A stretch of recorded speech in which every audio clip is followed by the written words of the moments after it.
is a special presentation of TNN Motorsports.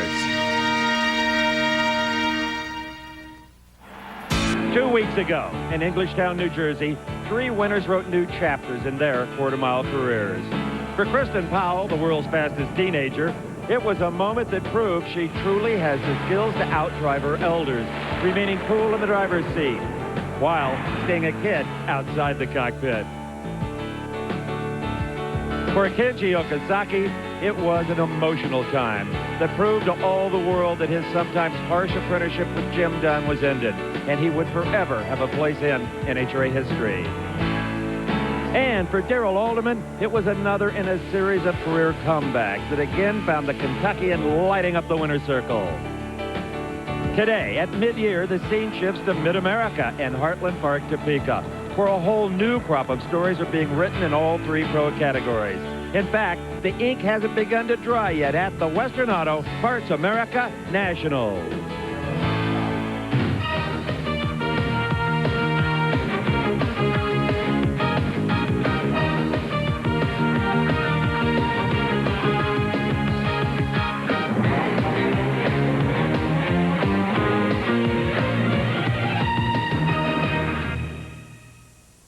Just a frisky 8 years old, Heartland Park, Topeka sits on 600 acres a scant 9 miles from the state capitol building. This newest and finest multi-purpose racing plant in the Midwest today hosts the first of 2 NHRA national events in 1997. When it comes to setting records, there's Topeka, and then there's every place else.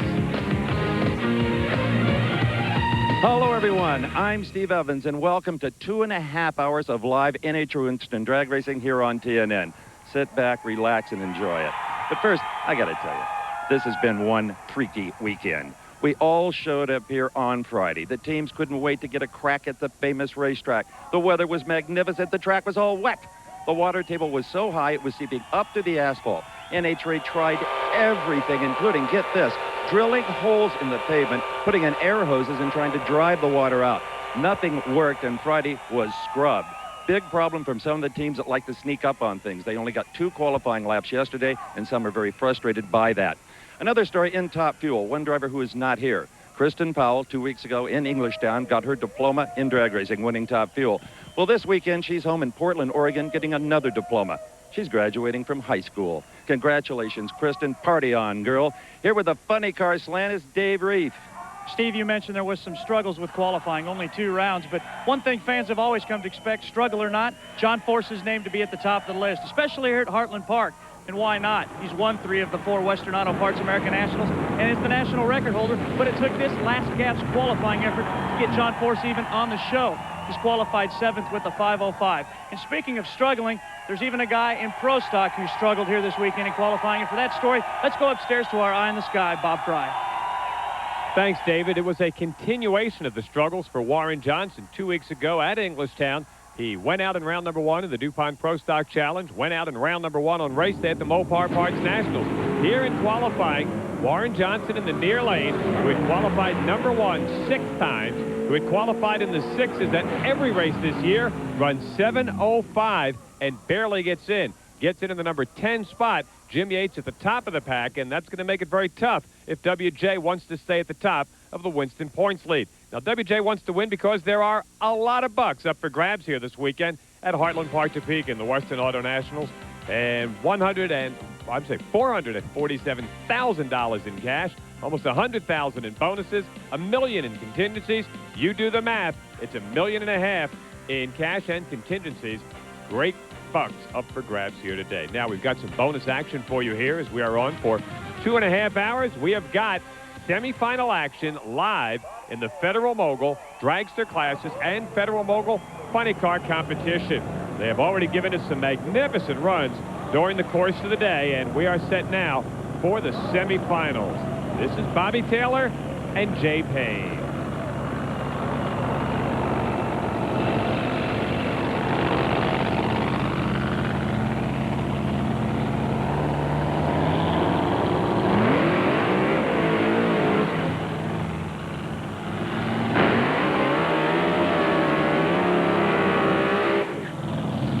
Let's take a look at the ladder from these great Federal Mogul dragsters.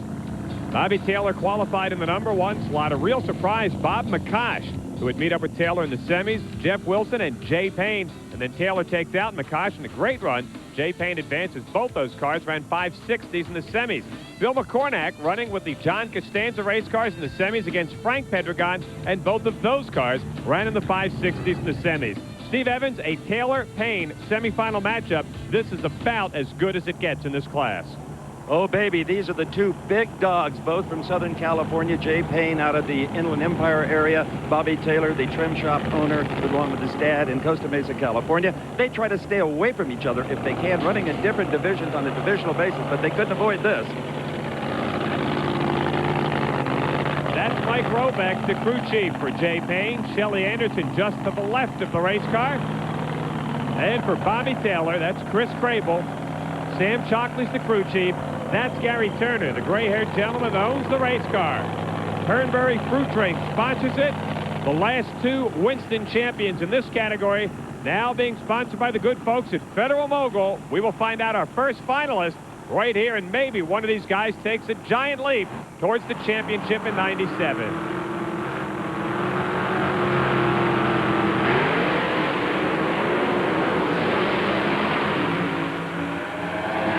Jay Payne out of the gate first and gets the win. Jay Payne at 560. Taylor right there with him with a 565. Jay Payne runs at 251 and a great reaction time of 444. He was 7/100ths of a second quicker out of the starting gate. A sensational run. Make that 7,000ths of a second. And this is what makes Federal Mogul sportsman racing so great. You could throw a blanket over the two of them. They were that close, just like they were in the semifinals, when only 3,000ths of a second separated all 4 winning cars that went into the semifinals. Jay Payne, big top end speed. He wins it, and Shelly Anderson likes what she sees. Jay Payne, our first finalist here at the Western Auto Parts America Nationals, presented by Slick 50.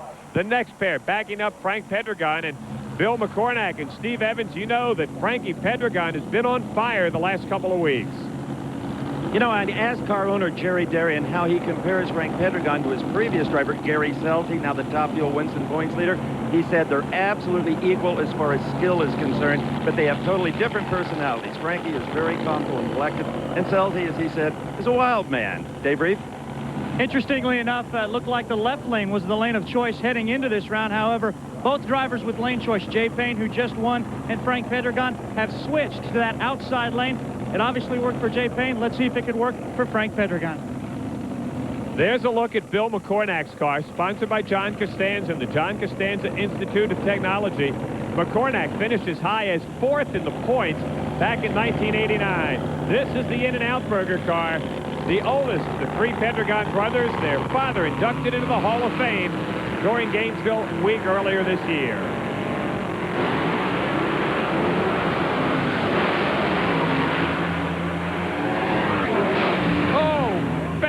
Frank Pedregon, 571, beats McCornack's 572. They both ran 248, 0.08 of a second difference on the starting line. What a magnificent way to start our day of broadcasting from Heartland Park, Topeka.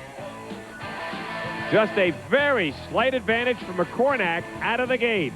He's on the far side. The In-N-Out Burger Gang, sponsored by that great hamburger chain from Southern California. Frank Pedregon's already been to 2 finals on the Federal Mogul divisional level this year. He's thinking Winston Championship. He will take on Jay Payne in the finals. Look at that. Less than a wheel length at the quarter-mile mark. And the gang from Darien and Meadows goes crazy on the starting line. Steve? Frank Pedregon, that was a classic drag race. That was a good race. These In-N-Out Burger guys, my first final round with these guys. Jerry Darian and Kenny Meadows did a good job. Frank and Son Card Show, we're excited. Well, good luck against Jay Payne in the final. Oh, well, we'll be all right. That's Frank Pedregon, a man of few words. It'll be his first final on the national level. He's going to 2 finals on the divisional level. That'll be a great final round coming up live here today on TNN. TNN's exclusive coverage of the Western Auto Parts America Nationals is brought to you by Mopar, Chrysler Corporation Parts, and the Chrysler, Plymouth, Dodge, Jeep, and Eagle dealers who sell and install them. More coming up live from Mid-America. There you see the official flower, the state flower of Kansas, the sunflower. And I'll tell you, everywhere you look, there are sunflowers here at Heartland Park, Topeka. Just trying to keep in the spirit of things, folks. We have got to take a quick look at the ladder for the Federal Mogul Funny Cars. We got semifinals coming up in that category. Lou Gasparelli and Johnny Gray. Gasparelli's been doing this a while. Johnny Gray, his first year in this class. We'll tell you more about that in just a little bit. And the other side of the ladder, one of the big upsets, Jackie Stidham stunned Bob Newberry in the second round. And Cy Chesterman, your defending champ right here, is in the semifinals. That is Cy Chesterman. He won 3 times last year. He finished 3rd in the Federal Mogul Funny Car points. Jackie Stidham ran a 5.78 in the semis to beat Bob Newberry's quicker 5.75. Only 3 guys have won in this class this year: Newberry, Manzo, and Tony Bartone.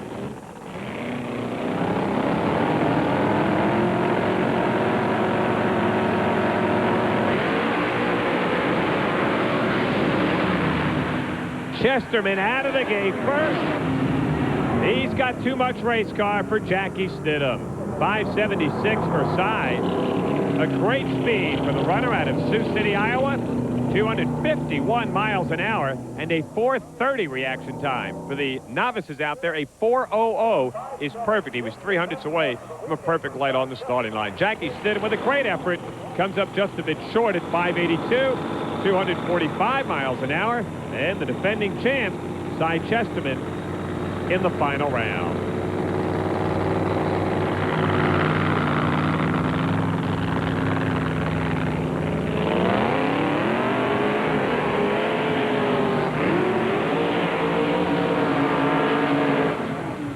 Our other 2 semifinalists, Gasparelli and Johnny Gray. Let's go to the far end with that cigar chomping Cy Chesterman.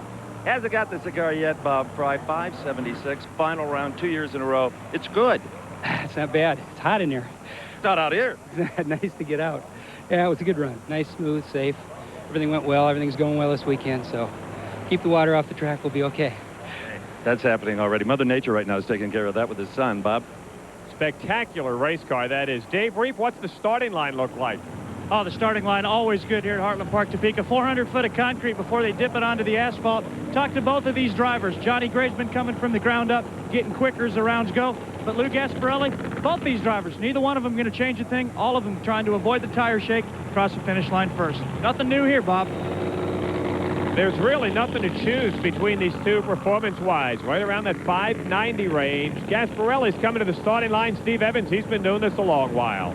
A very long while. He operates a very professional garage, the East Valley Garage, in my original hometown of Monrovia, California. And he raced the Alcohol Wars, Injected and Blown at the old Irwindale and Lyons and Orange County tracks. Maybe one of the most popular drivers ever, and a very courageous guy as well. He is a cancer survivor.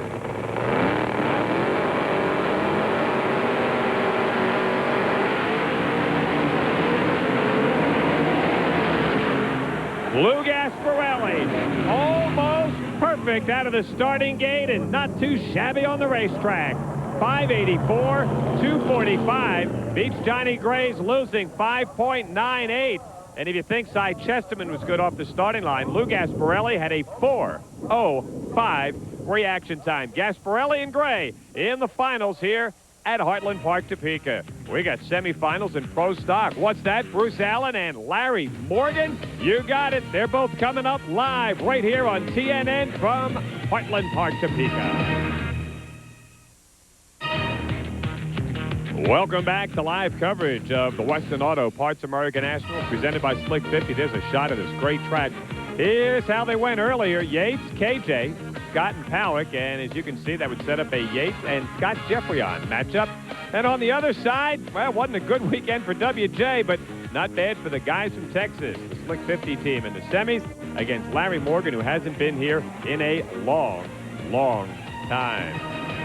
Trying to go to their 3rd finals of the season, the guys from Rear and Morrison Racing Stables and Bruce Allen and Larry Morgan in the white car out of Ray Bestis. David Reef, the key here, as competitive as this class is, who's going to get off the starting line first. That's exactly the key. I talked with both of these drivers. That was their number one concern. Beyond that, Larry Morgan hasn't changed a thing. Bruce Allen trying to loosen the clutch and the transmission up. It's a little slippery out there. Steve Evans? Bruce Allen is still kicking himself for giving away what was a sure victory at Englishtown. He was late up the starting line. Darrell Alderman got that win 2 weeks ago. He told me in the pits, I'm getting better. It's just because we haven't gone rounds for a lot of years. I need more practice. You were right, Steve. He had a 5:30 light at E-Town. If he does that here, Morgan can take him out.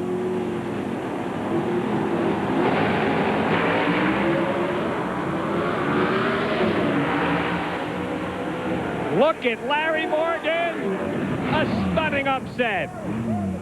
Stunning upset for a guy that had only won one round coming in, and the crowd goes wild. 7:10 Morgan, 7:14 Allen. Identical reaction times off the starting line, and for a guy that withdrew a car after qualifying in one round, came back and put this car in with only one time to qualify. How about that Larry Morgan? They were dead even off the starting line. Identical reaction times and very good times, too, for both of them. And then Morgan, surprisingly enough, too much horsepower as he runs out the number 2 qualifier.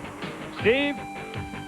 Mr. Happy is trying to get out of his race car. We are happy again. It's about time, and I'll tell you, it's been a long time. Pontiac Ray best. It's all my guys to shop, everybody that supported me. I'm back, I hope. A 7:10 puts him in the final round. Hasn't won a race in 3 years. Larry Morgan. Had a handful of races go down the quarter mile here at the start of this 2.5-hour show, and they have all been nothing short of spectacular. On board, Team Mopar, Scott Jeffreyon. Darrell Alderman won the race 2 weeks ago.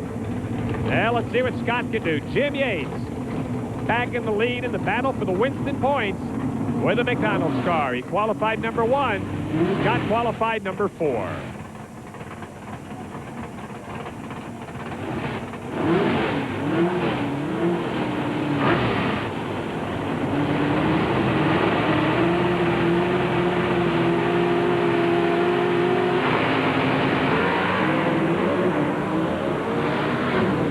Advantage Jeffreyon out of the gate. Can he hold him off at the top end? Yes, he can.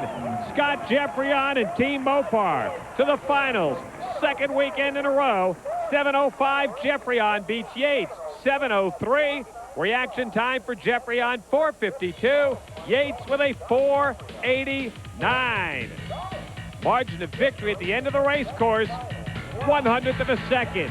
For Jim Yates, it might as well be a quarter mile. Look at Jeffreyon, Dale Ikey and the gang going wild. Dale, go wild, Dale. We got semifinals coming up in Top Fuel next. It's going to be hard to beat the action we've seen already. Stick around, more from the Western Auto Parts America Nationals, presented by Slick 50 in the crowd there. They go wild.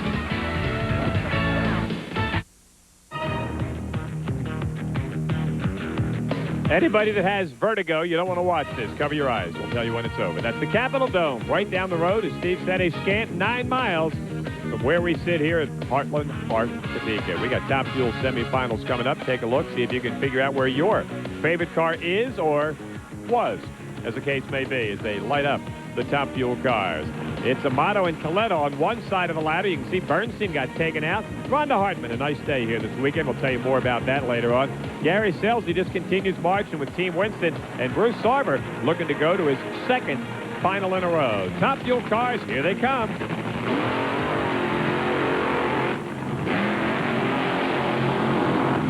Let's go to the far end of the racetrack with Steve Evans. Well, Jim Yates, Winston champ, that Jeffreyon Dodge just seems to have your number for some reason. Well, you know, they're running awful good right now. Scott's doing a great job driving. You know, the car did a good job out there. They went 7:03 every round today, and we just didn't have enough for them there. Jim Yates, I thought for sure with that 7:03 earlier, Bob, he was going to be unbeatable. He has taken over the Winston points lead. Gary Selzy and Team Winston with the Alan Johnson car and Bruce Sarver Dave Reef, we've seen great racing action right here. It's going to put a lot of pressure on these top fuel teams to match up to what we've already seen. Yeah, and I don't think that's going to change here. I did talk with Lee Beard. They're planning on trying to step it up, try to run a low 60. They know they're up against a terrific team in the Alan Johnson team, Winston team, so they've adjusted their wing down to try to keep the car glued in the middle of the racetrack. As far as Gary Selsey says, those guys are just trying to stay consistent. A nice low 70, high 60. They think they might be on the way to their 5th final. The finishing touches to Team Winston. The CarQuest Auto Parts Machine, the world's best oil. Lee Beard backs away. They've gone 472 and 476. Selsey's gone 70 and 79. It's a pickup.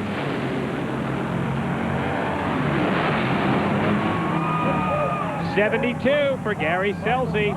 305 miles an hour. 472 beats Bruce Sarver's 482. And again, the two drivers almost identical off the starting line.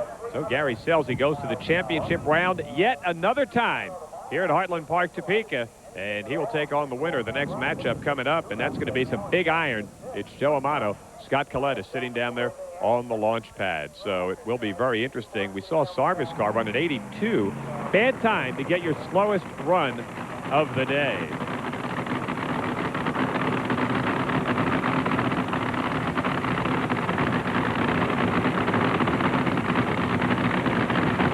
Scott Collette, whose last win was here a year ago. There's a great shot. Joe Amato, Jimmy Prock.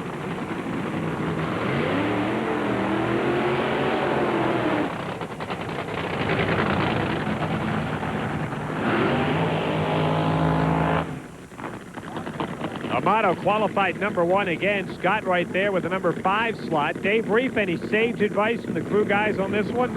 Absolutely none. Talk to Jimmy Prock. His only concern is the middle part of the racetrack. Just like Alan Johnson, they're going to stay in that left lane, try to tune this thing to a nice, consistent number. But I'd watch out for Scott Collette, though. He certainly has got Heartland Park, Topeka's numbers, and he could be looking at his 4th final in a row as well.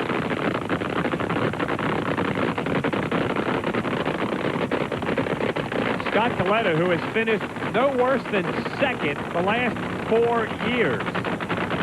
And if you average out the runs today, he has been quicker than Joe Amato. 67 in the semis to beat Bernsteiner in the 2nd round, while Amato ran a 469 to beat Rhonda Hartman. Ladies and gentlemen, let's listen to 12,000 horsepower.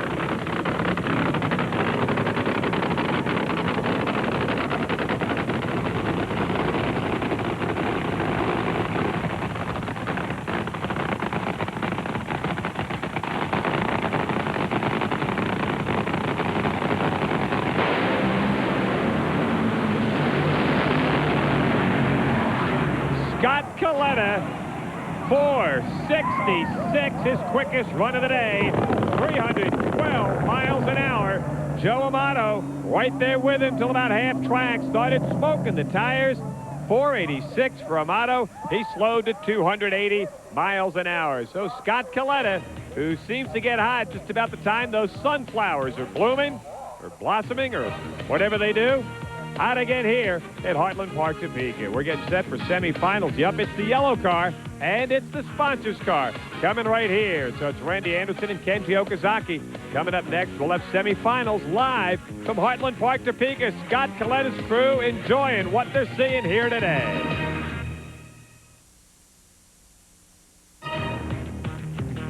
Welcome back, everybody, to Heartland Park, Topeka. For Western Auto Parts America Nationals, presented by Slick 50. I'm Bob Fry with Dave Reef and Steve Evans, and we have seen some great racing already. And this is just the semifinals.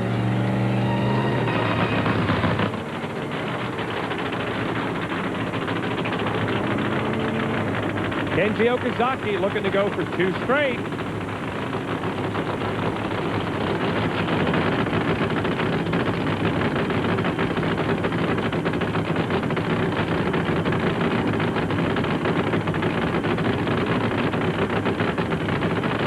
Randy Anderson already has won twice this year, and They're letting that baby run for a long time.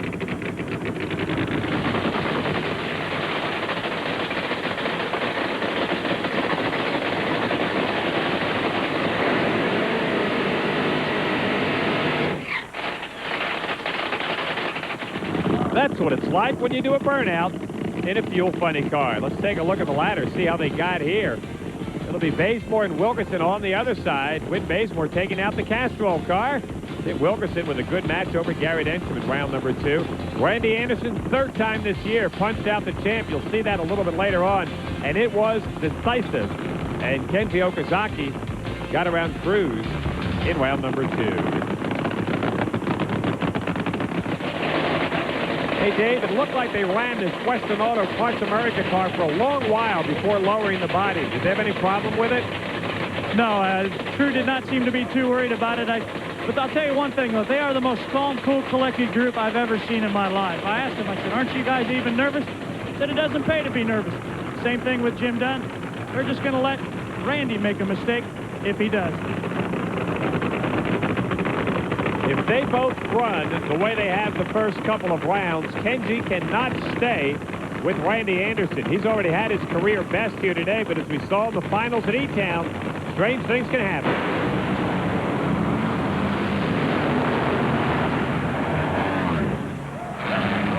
Randy was there for the taking. 5:13 as you look at the shutout area.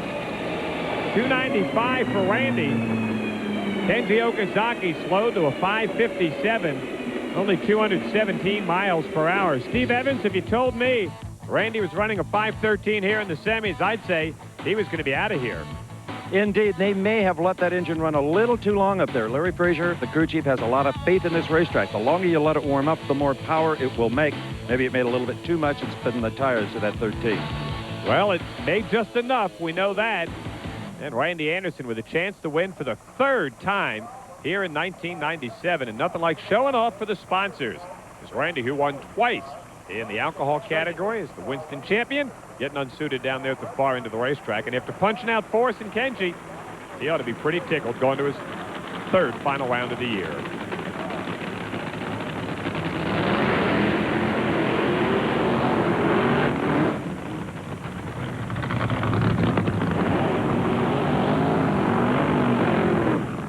The letters on the side of that card, John Costanza, Institute of Technology. It's one of my big goals in life to have an Institute of Technology named after me. Yeah, fat chance. Team Winston, Whit Bazemore, they've been doing a wonderful job. Rob Flynn and the gang qualified in the number 8 slot, and he was already going as quick as 5 flat. Far into the racetrack, not quite as happy as the last time we saw him. Kenji Okazaki and Steve Evans.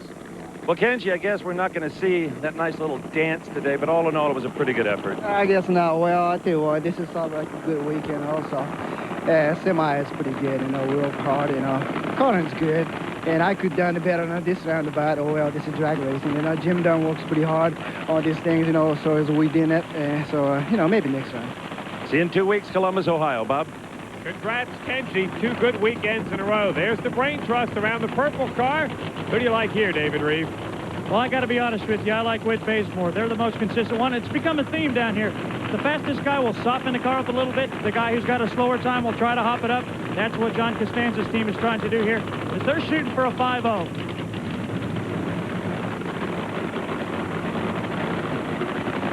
Pondering.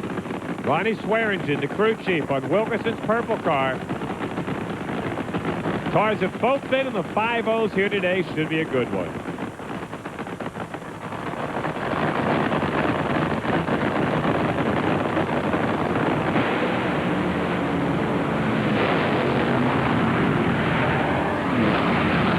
Whit Bazemore, a chance to win his first race ever. Team Winston, 503, 306, very fast miles an hour. Wilkerson was first out of the gate, fired and fell back. Goes 535, 224 if you're scoring at home. It was a dead heat as they came out of the box, and as they go to the 330 mark, you can throw a blanket over the two of them. Then you'd probably set that blanket on fire with what we saw coming out of Wilkerson's car. And Whit Bazemore goes to the finals, and Rob Flynn and this team that has worked so very hard with a chance to put the former New Jersey photographer in the winner's circle. And for the purple gang, oh, what could have been? Great look at the racetrack here, which has given us some spine-tingling moments already here at Heartland Park, Topeka. You know, over the years, we've had a chance to look at a lot of race cars go down the racetrack and talk to a lot of drivers. It's interesting to find out which drivers like which cars. Their favorite, one that they used to race, or one they used to watch. Let's find out who likes which cars. And the first one, well, what better place to start with than with John Force? Well, I think I'm really caught up with the look and ideals of what cars are all about. I think the Mongoose and the Snake was a package that motivated the young kids and was really a neat deal. Probably one of my favorite all times was the freight train car. I don't even know who drove it, but it had dual motors that sat, you know, 1 and 2 in a row, and it was just spectacular. I couldn't even figure out how the thing worked. But probably the best, and it's what I've kind of created myself after and went down the same road, was Jungle Jim. He was all about show, not really running fast, and he put on the long smoky burnouts, and naturally, if I don't say, the Chi-Town Hustler Coil of Quit, but it was one of the greatest too.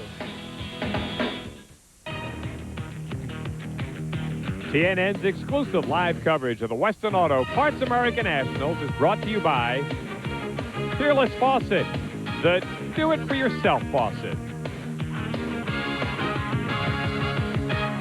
Glad to have you all with us here at Heartland Park, Topeka. We'd like to remind you, by the way, that next Sunday on TNN Motorsports, the Winston Cup drivers travel to Pocono International Raceway for the Miller 500. All the action gets underway at 1 Eastern right here on TNN Motorsports, and maybe Ricky can make it 2 in a row. You know, we've only been coming to Heartland Park, Topeka for a relatively short time, but there's a long-standing connection between the National Hot Rod Association and Kansas. For more on that, here's Steve Evans.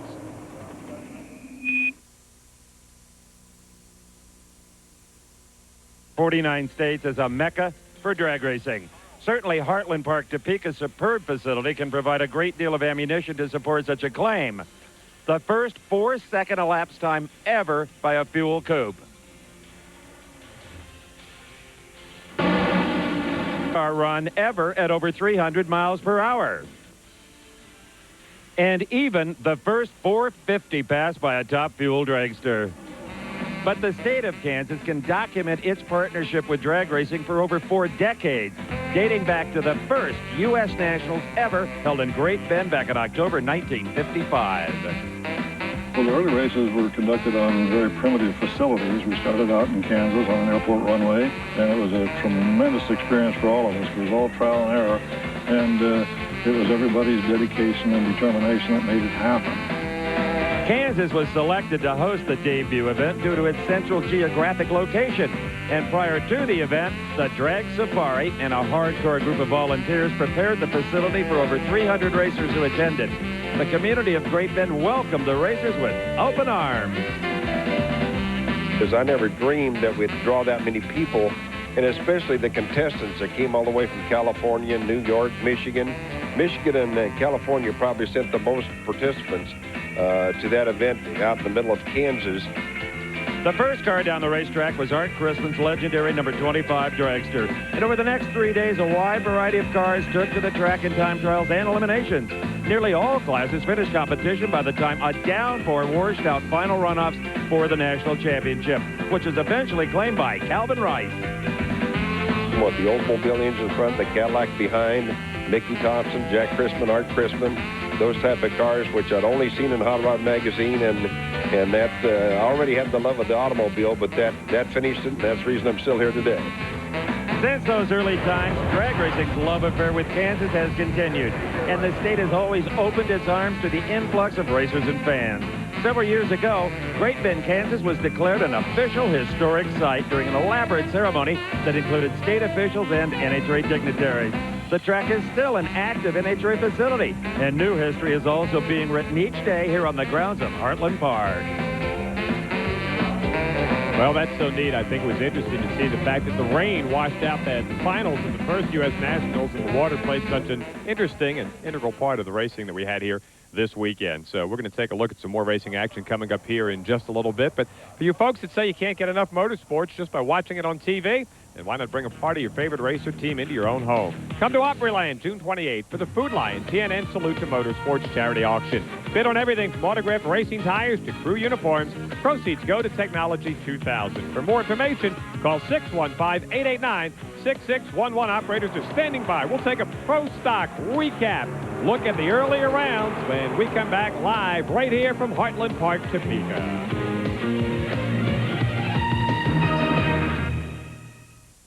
You know, I've always been a Pro Stock buff from the beginning of time. And, you know, back in the olden days when I used to just come and watch as a spectator, I used to really think Bob Glidden had some cool cars. That old Fairmont of his, I don't think it ever got beat, you know, and it was just awesome. It didn't even look like a race car some days, but when it went down the track, it was the fastest thing in sight. Well, I guarantee you Scott Jeffreyon's favorite car right now is this Dodge Avenger that has carried him to the final round here at the Western Auto Parts American Nationals. That is Dale Ikey. He owns the car. He's the crew chief. I said, you going to change anything? He said, no. We're leaving it just like it was. That still means maintenance, though. The most difficult part of that is removing the transmission and servicing that 2-disc clutch. Bob Fry, how did Scott get in this wonderful position? Well, first, the Mopar guy stuck with him for a while, and then Dale Ikey kept him on as the driver. But we'll take a look at the ladder here. Scott Jeffreyon coming out of the number 4 qualifying position, and he had Jerry Ekman in that opening round matchup. We're going to take a look at some of these highlights, and you're going to see exactly how Scott Jeffreyon got into the final round. First off, in the opening round, it would be KJ and Mike Edwards. Now, these two guys would take an awful long while to put them on the beam. Number 8 and number 9 qualifiers. So, mathematically, the closest two as far as elapsed times in qualifying. KJ would love to pick up his second win of the season. It has been a roller coaster for Mike Edwards. Couple of wins on his roof and out of here in round number 1. KJ would get the win, ran 7:06 to a 7.12, and KJ on the AC Delco car in to the second round. Talk about your roller coasters. Mark Powell in the near lane. That's the Cowboy, the Summit Racing Machine, and George Marnell. Marnell out-qualified.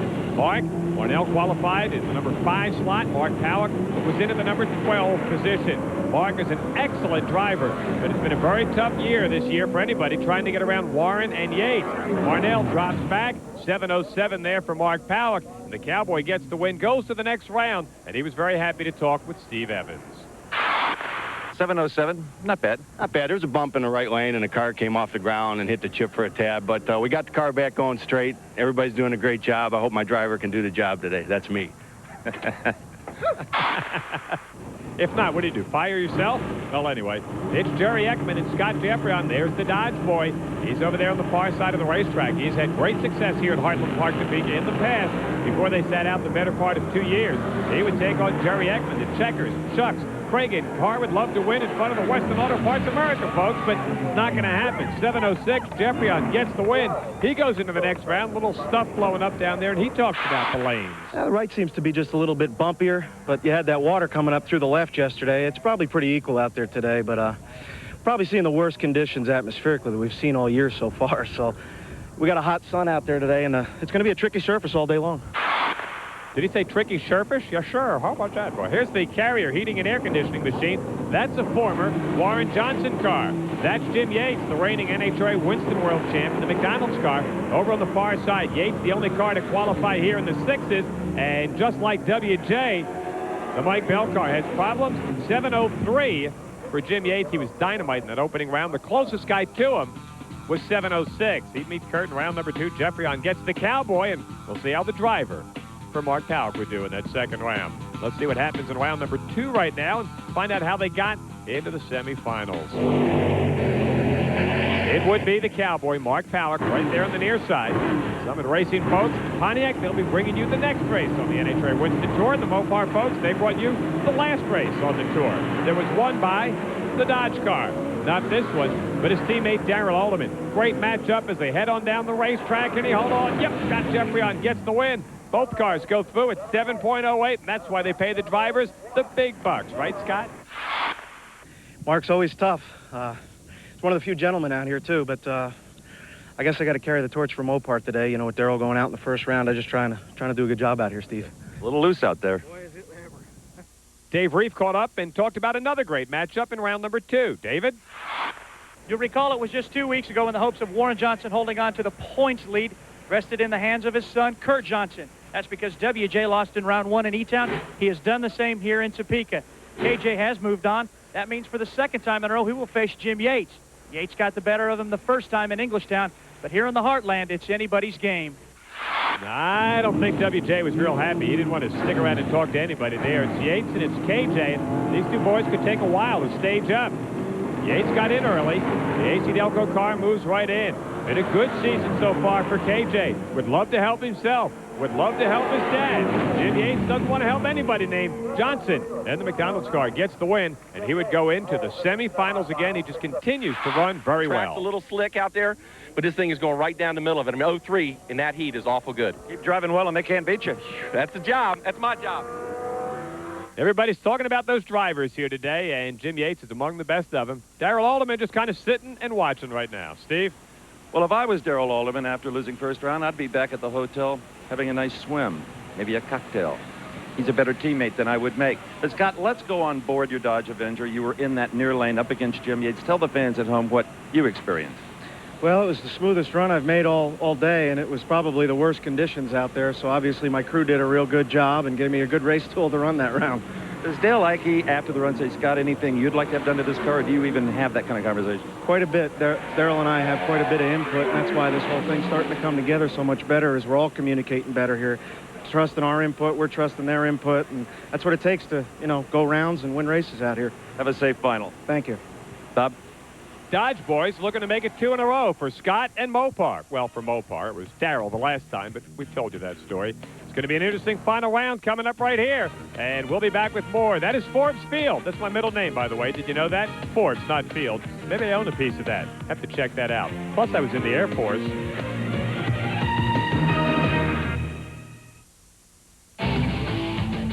Visitors to Heartland Park, Topeka will find this place awash with color. And we're just talking about the wearing apparel.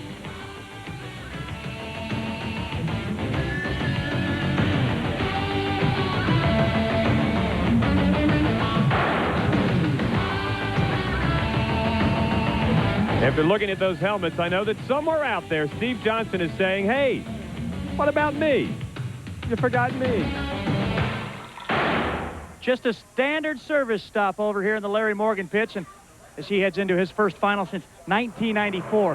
What's a standard service stop? Well, the first thing they do is they check the clutch down here. They go ahead and make sure all the discs and the floaters are square and that everything is true, just like it was the last run.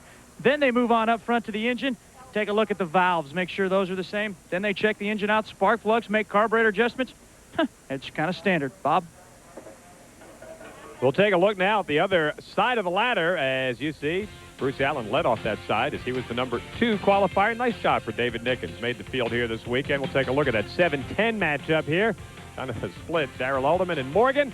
Schmidt and Pete Williams rounded out that side of the ladder. Well, WJ and Tom Martino would square off in round number 1. Tom Martino and the Mama Rosa Pizza Machine, the GM Performance Carts and Parts Car. WJ went out in round 1 of the DuPont Pro Stock Challenge, out in round number 1 at the Mopar Parts Nationals. That was all in 2 days. Against Tommy Martino, WJ would get slammed out of the starting box. Martino, the number 7 qualifier, gets the win as he takes out Warren Johnson. When you think about it, WJ, it was a tough weekend and a tough learning curve trying to run a whole bunch of different cars, huh? Came here with a new car, really didn't get it figured out and whatnot, you know, 2 qualifying passes, but it's one of those things. We're switching chassis manufacturers, and we've got to learn this thing, so no better place than here. Maybe you need to ride with one horse. Well, the other one is about wore out. That's part of the problem, and so we're just starting to work on it.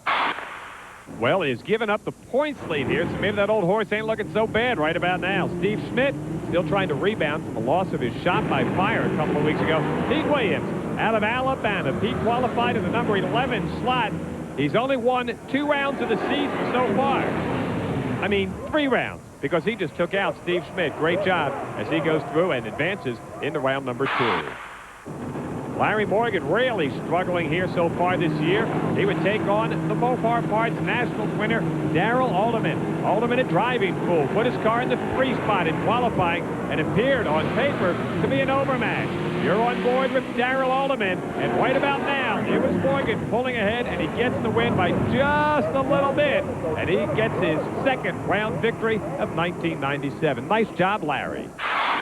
we're lucky because I'll tell you, that track's getting pretty loose down the middle.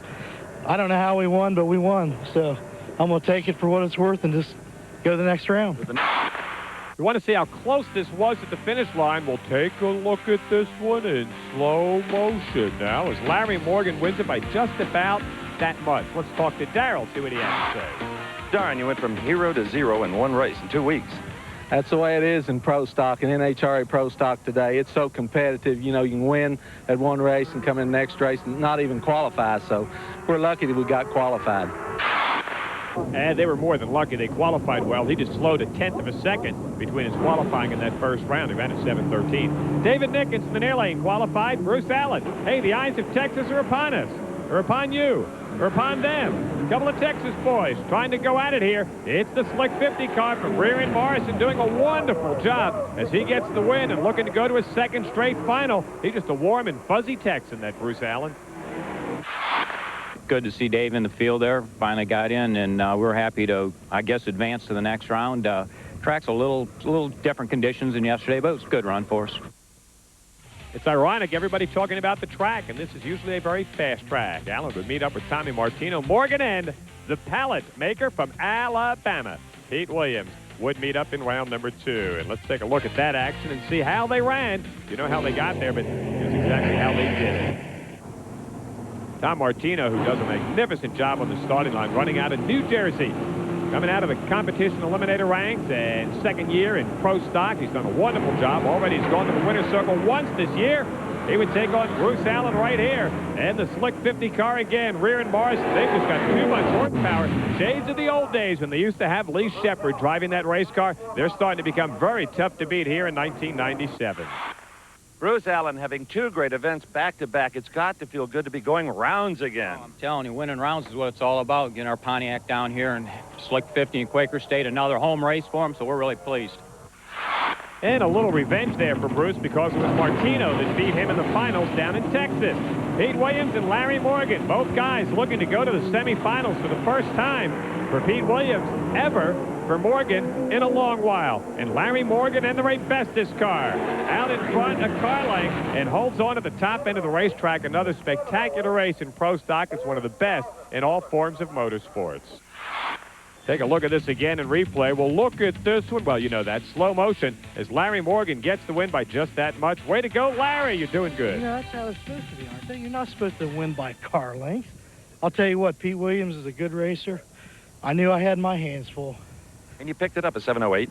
No, that's a lot better. We made a lot of changes that round. We knew that we had to get down the track and made the right moves, I guess. Thank you. Good to see you again. Thank you. Aren't all of these Pro Stock races great races?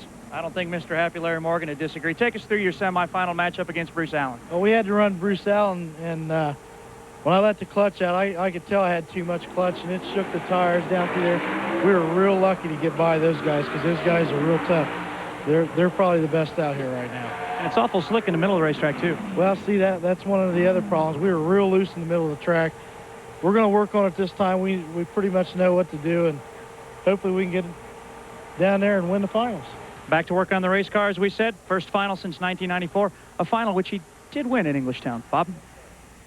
Hey, Larry, this weekend you're one of the best out there in Pro Stock. Way to go. So it'll be Larry Morgan coming up in the finals as he gets set to match off with Scott Jeffrey on. And hey, you know the saga of Larry and Scott. Neither one's been tearing it up this year. They haven't met. They will live right here on TNN coming up in just a little bit. Well, that's it for the gas cars for a little while till we have the finals. We'll come back with fuel funny car racing activity right here. And also, let's go and see who Larry Dixon likes. Who is his favorite race car? Larry? Man, I'd have to say Snake's last funny car. The car he ran in '89. I mean, no matter where we went, it was either, it was #1 qualifier or it smoked the tires. I mean, there's a lot of times I watch that car run. We'd be down to the last session or something, and I'd be a nervous wreck. It's Snake. I mean, he was just the man. I mean, he was cool as all can be, and go out and fire off #1 qualifier. And we went to Indy that one year and won. Won the Bud Shootout and all that. It was a blast. It was just I don't know if I could ever drive it, but I would have just dug making a lap in it, and it was a nice car. This is the Topeka Zoo, a very scenic spot called Gage Pond. And if they'd let you, I'll bet there's a big trophy bass right under one of those lily pads. Welcome back, everyone, to Topeka. I'm Steve Evans. To the first-time viewer, Whit Bazemore's pit would look like a disaster area. This is standard operating procedure. They haven't broken apart all weekend. They know that because they take it apart and look at every single one of them. And Whit says they haven't as much as burned a little bitty bearing, and in the final, he's going to dance with the one that brung him, the same aluminum lamb that has been in this car since qualifying began yesterday. Bob Fry? A plethora of alliterations from the Whit Bazemore pit area. How about that? Whit looking to win only his second final. Let's take a look at the ladder. This is the way they lined up, and you see Whit right out of the number 8 slot in the middle. Had a matchup with Del Worsham in the opening round, and it's pretty tough customers on his side of the ladder, including Scusa Etchels, and, of course, one of those Castrol cars. Speaking of one of those Castrol cars, it would be Tony Pedregon. He's in the near lane, number 1 qualifier. Mark Oswald, the In-N-Out Burger machine. We already saw their Federal Mogul dragster earlier in the program. This is the Fuel Coupe, trying to get around the number 1 qualifier, and it would not be easy, but it would be decided early. Tony's all over the place. He was there for the take and only ran a 5:48, and he really dodged a bullet right there as the number 1 qualifier stayed alive. You overpowered the racetrack a little bit. Few have been able to do that. That's really surprising because we saw Cruz. I think he went out and ran a 4, and Randy ran a 4.94 right in front of us. So it really surprised me, but as long as we got by, we got another round to go. And did not cross that center line. That's key. That was close, too, because if you cross that center line, you are out of here. It's the Matco Tools machine in the near lane. Gary Densham on the far side. Out of the NEC Communications Solutions Solver, folks in AAA is Southern Cal. You're on board with Dean Scusa in the Mopar, and Gary Densham out in front. Scusa could have used some help from the folks at AAA because Gary Densham got him with a 5.09. Scusa, who qualified well, skies to a 5.25 and goes home after 1 round. Chuck Etchels, the Kendall car, runner-up to Kenji at the Mopar Parts Nationals, and that's the John Costanza Institute of Technology car. That's Tim Wilkerson, who won his first race in the Federal Mogul class right here a couple of years ago. Wilkerson wins it out of the gate. 5.00 for Etchels, 5.01 for Wilkerson, but Wilkerson goes on, Etchels goes home. When you've been in the last 2 final rounds, that was a heartbreaker, really. Yeah, he was right out there all the way. He made a big move by us in the middle of the track, and we started to run him down and ran out of space. Chuck in the Kendall Super Winch car, number 2 in the points, actually losing ground this weekend to John Force. There's the Checkers Chuck's Cragen car. That's Del Worsham. And Whit Bazemore would begin his march towards the championship round by pounding out a sensational run here of 5.00. Great times for Whit Bazemore. He runs 307 miles an hour, and that was his first winning run of the day.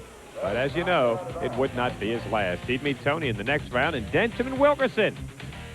A veteran against a guy that's a relative newcomer, as they would match up in the second round. Now we will take you to round number 2, and it will be Whit Bazemore and Tony Pedregon, the Team Winston car. On the left side of the screen, Tony Pedregon, you got to figure he got lucky in the opening round with a 5.48. You figure this team's going to come out and run somewhere in the low O's here in round number 2. Well, that's what you figure. You'd be wrong. The O's came from the Team Winston car. Whit Bazemore gets the win again, and back-to-back, he's gone 5.00. Way to go. Tell me what it looked like through your windshield. I saw Tony out there a lot of the way down the track, Steve, and I tell you, though, when we got down to about 800 feet, our Team Winston Mustang just took off and ran from him, and it's good. It's really good. They're a tough team to beat, and, you know, we're going to the third round. Everybody's talking horses. Warren's got an old horse. He's got a new Mustang. Hey, there's ponies all over the place. It'll be Gary Densham in the near lane again. That's the NEC car. They've solved all kinds of problems this year. Could they solve one more? Could they get by Wilkerson? I don't think so, Tim. Wilkerson gets the win. He goes 5.19 and into his first semifinal in 1997. That thing slowed down real. It was spinning the tire out there in the middle real bad. I guess we're going to have to go back there and look at that because the 5.19 definitely is not going to get it for the next round. I don't know who we have. Do you have any idea? Doesn't matter. Just take one at a time. You're right. Who cares? We're racing the racetrack now. Thanks, Steve. Thanks. What'd you think? Well, it's pretty noisy here in the pit of Whit Bazemore, but look at this over here. Rob Flynn's daughter, 8-month-old Stacy. The air wrenches are whirring. They're hammering on everything in sight, and she just peacefully sleeps right through it. That's cool. Whit Bazemore, he's calm on the outside, but I got to wonder about the inside. In the semifinal round, you knew how bad Tim Wilkerson wanted to win. You're basically in the same position. Oh, I don't know about that. I've been doing this a little longer than Tim has, so I may have wanted it a little more. I don't know, but we're just, you know, really excited about the performance of the Winston Mustang. You know, it's incredible the way this car's run today. It's so consistent, and I tell you, it's what we've been working for a long time. And, you know, we've got one more round. We'll see what happens. We're going to give it our best shot, though. This could be his day, his first NHRA national event win. Couple of O's and an 03, and that's not bad for Whit. Commercial transportation for this broadcast has been provided by Ryder, the official transportation company of Opryland. Hey, hamburgers, get your hamburgers. I'll take mine well done. And we're going to take a look at the funny cars and see who is done in just a moment.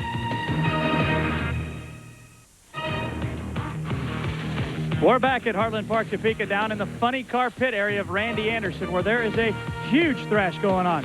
I guess that's a little melodramatic. Just a regular thrash. Nothing broke following Randy Anderson's semifinal win over Kenji Okazaki. Just some regular old things going on. They're replacing the pistons, the rings, the new discs on the clutch, got new valves, and here on the back, a brand new set of Goodyear slicks as they go into the finals. Bob Fry? Big thrash, huge thrash, little thrash, average thrash. Those guys could field strip a motor and put it back together in 90 minutes. Takes my guy at the garage that long to give me an estimate. Randy Anderson came out of the number 2 qualifying spot, ran in the 496 range. He's already a member of that Castrol 4-second club. Let's take a look at how the guys on this side of the ladder. Great matchup there. That 7-10 split again, huh? Force and Pool D. That'll be fun. You'll see that. Back in round number 1, Bruce Pendergon, who has not won in a while, would take on the Wizard. Now, that's a car called the Wizard. We're in Kansas. Even I can't do that. It's too easy. You get no credit, you know. The McDonald's entry on the near side of the racetrack has been throwing out some pretty big numbers, and they would continue to do that. 4.98, 305 miles an hour, and they left the Wizard somewhere way back there in, well, you know where.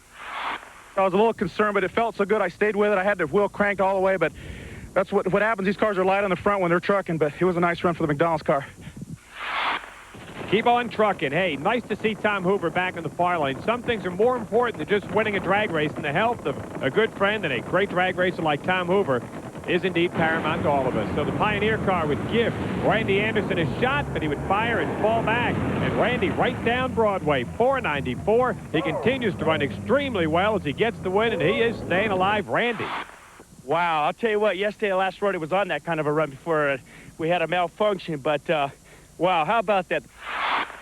Wow, how about that? A career best at 494. Kenji on the far lane, Ron Capps in the near lane. They had qualified very well with the Copenhagen Chevrolet car with Don Prudhomme and Roland Leong. Would they have enough race car for Kenji? Well, you know they wouldn't. Kenji throws a 506 out, and he gets the win and did a great job. And with a good look at a very intriguing round in that round 1 was David Reed.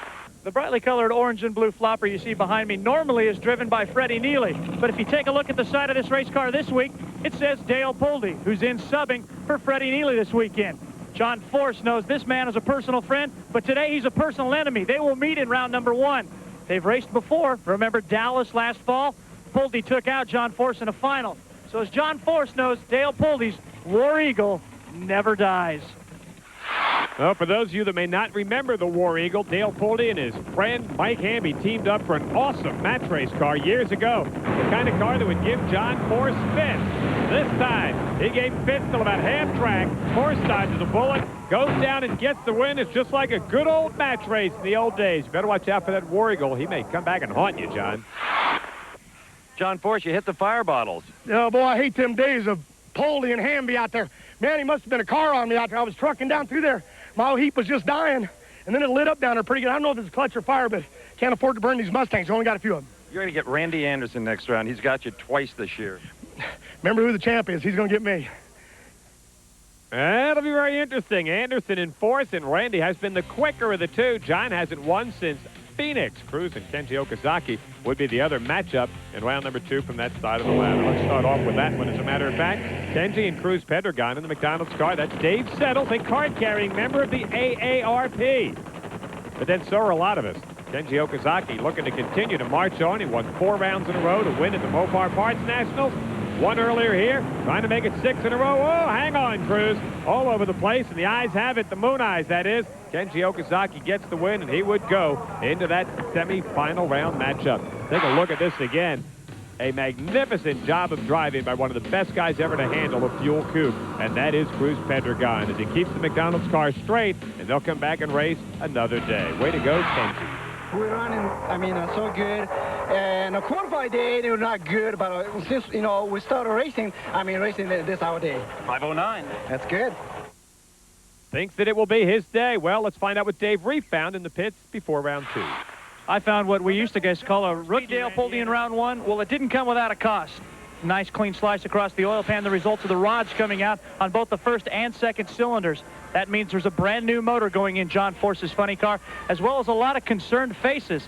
Why? Well, they face Randy Anderson in round 2, and everyone in this pit knows Anderson is 2-0 against the Castrol team. And if you want to see a great drag race, watch this. The Castrol Ford Mustang in the far lane. Randy Anderson, the kid who has punched out the champ twice already this year. He would bury him. 5:01. Randy Anderson gets the win. Force skies to a 5:18. Mixing up those cylinders at the end. Make no mistake about it, this guy's the winner. And Randy's becoming a bit of a pest. Yeah, he is. Look, I don't know what happened to my left. I never even saw him. Then my heap dropped the cylinder, just wouldn't run at all, and he'd come around me. But for Castrol and Mac Tool and Fram and all the people, doing the best we can, holding the lead. Major players are dropping. It ain't our day at Topeka, but we still got Tony left to do the hunt here. Anderson a rookie, but I don't think rookie kind of categorizes it anymore. He's already won twice, and he's on his way to his third final. Take us through the semifinal matchup against Kenji Okazaki.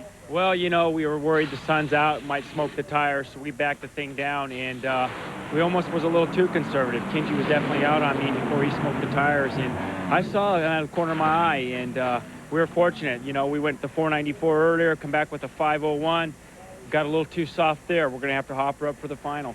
How big a race of this is this for him? Well, granted, it's his sponsor, the Western Auto Parts American Nationals here, but if he wins, he gets to give away $1 million. It's all part of a big promotional thing. I'm sure Bob can tell you about it. Oh, let me win. Can I win? $1 million. I'll split it with you, Randy. Honest. I'll even give Dave some. Well, let's take a look at the finals in Fuel Funny Car from the magnificent Heartland Park Topeka facility. They have not met so far this season. Two of the bright stars in NHRA Winston Championship drag racing. Whit will need to be at his best if he wants to take out Randy Anderson. We're going to take a look at Top Fuel. More activity coming up live.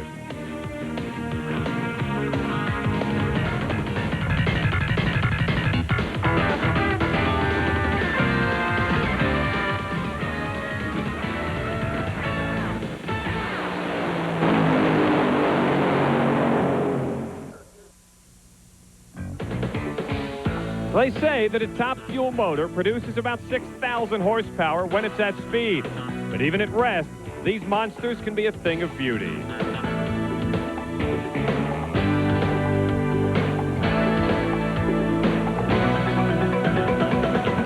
And as docile as they look when they're dormant, when they start producing all those thousands of horsepower, anything can happen. Well, these babies can go from beauty to the beast in about 4 seconds. I'm in Scott Coletta's Top Fuel pit. Unlike Whit Bazemore, he's heard a lot of parts, but that's not unique with the Fuel Dragster. This particular motor, that took him through round number 1. This one got him win lights in round 2 and round 3. There is now a fresh bullet in the frame rails of the American International Airways car. And you may wonder, why is that? Well, Top Fuel racers lean on the engines a lot harder because they've got the weight in the back and that great big wing. Little known fact, Bob Fry. Another factoid there is they got the wing on the back of the race car. They actually almost ran Connie's car here this week, and Ed McCullough had an opportunity to drive, but decided to pass because of the abbreviated qualifying time. There's the way they paired up in the opening round, 1 and 16, a rematch of what we saw at Englishtown a couple of weeks ago. Rhonda Hartman doing a wonderful job there, qualified in the top half of the field, and that's some improvement for them. Now, in the opening round, we would take a look at Rhonda Hartman. Rhonda, who was the only female driver not to advance past the first round at Englishtown 2 weeks ago, would be the only female driver to advance past the first round right here. Qualified number 8, ran very well, smoked it just a little bit, but congrats to Rhonda Hartman, her dad, and her husband for doing a wonderful job in going to round number 2. Rhonda, it feels good to go around, even though you hurt it. Yeah, we didn't want to hurt it. We haven't hurt the engine since this whole year. We've been racing with the new KB blocks and everything that we've gotten. And just take the round win. We really wanted to get the win. And being in the top half of the field, it just really made our weekend. Shelley, Kristen, Rhonda, what great additions they are to the Winston Top Fuel category. It'll be Larry Dixon. That's the Miller Lite MBNA car over there in the far lane. And Scott Coletta, who has really struggled up till this point here. He would struggle a little bit. 480 isn't exactly overpowering, but when Dixon's running 493 and doing that in the other lane, hey, that's good enough. Scott, this has been your best racetrack, and so far so good. Yeah, you know, it wasn't pretty. I think it had a cylinder out when it left or something, but, you know, take it however we can get it. We're by round one. Hey, it wasn't pretty, but talk about those big engines. Well, beauty could be in the eye of the beholder. And you're beholding Joe Amato, Doug Herbert. That's the Snap-on Tools entry in the far lane.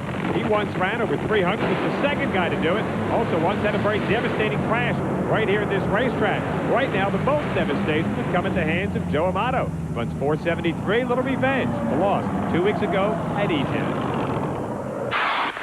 Doug's my friend. He helped me out when we got in trouble a long time ago, but we have to thank all our Keystone suppliers that helped Joe Amato be here, and a win late first round. You know, our history is we either go out first round or win the race. So let's see if we can keep tradition going.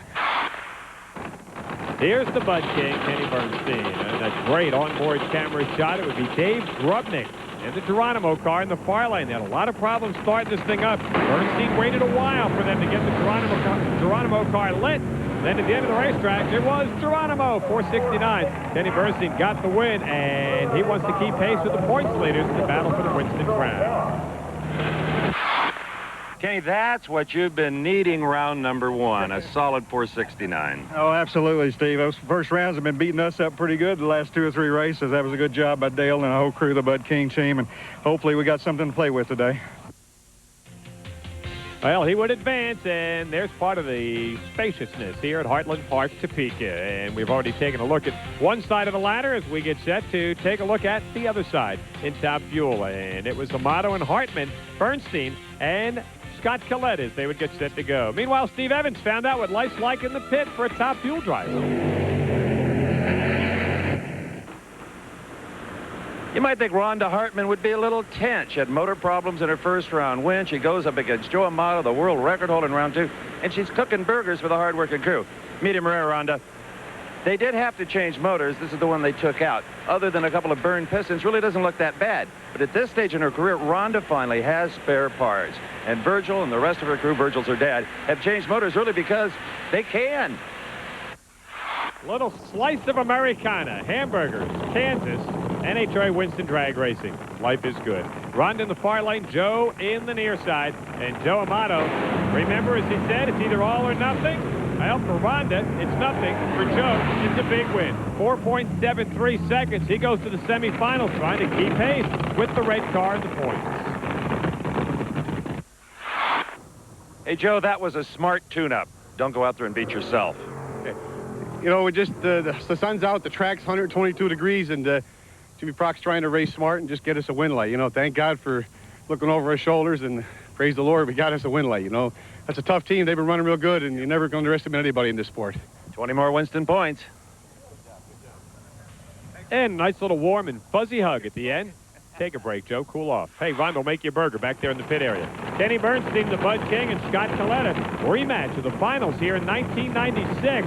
Believe it or not, that is the last time Scott Colletta has been in the winner's circle. AB's already won once on the year, but he got drilled on the starting line. Top end, 467. Colletta, 471. Bernstein, but it wasn't really that close.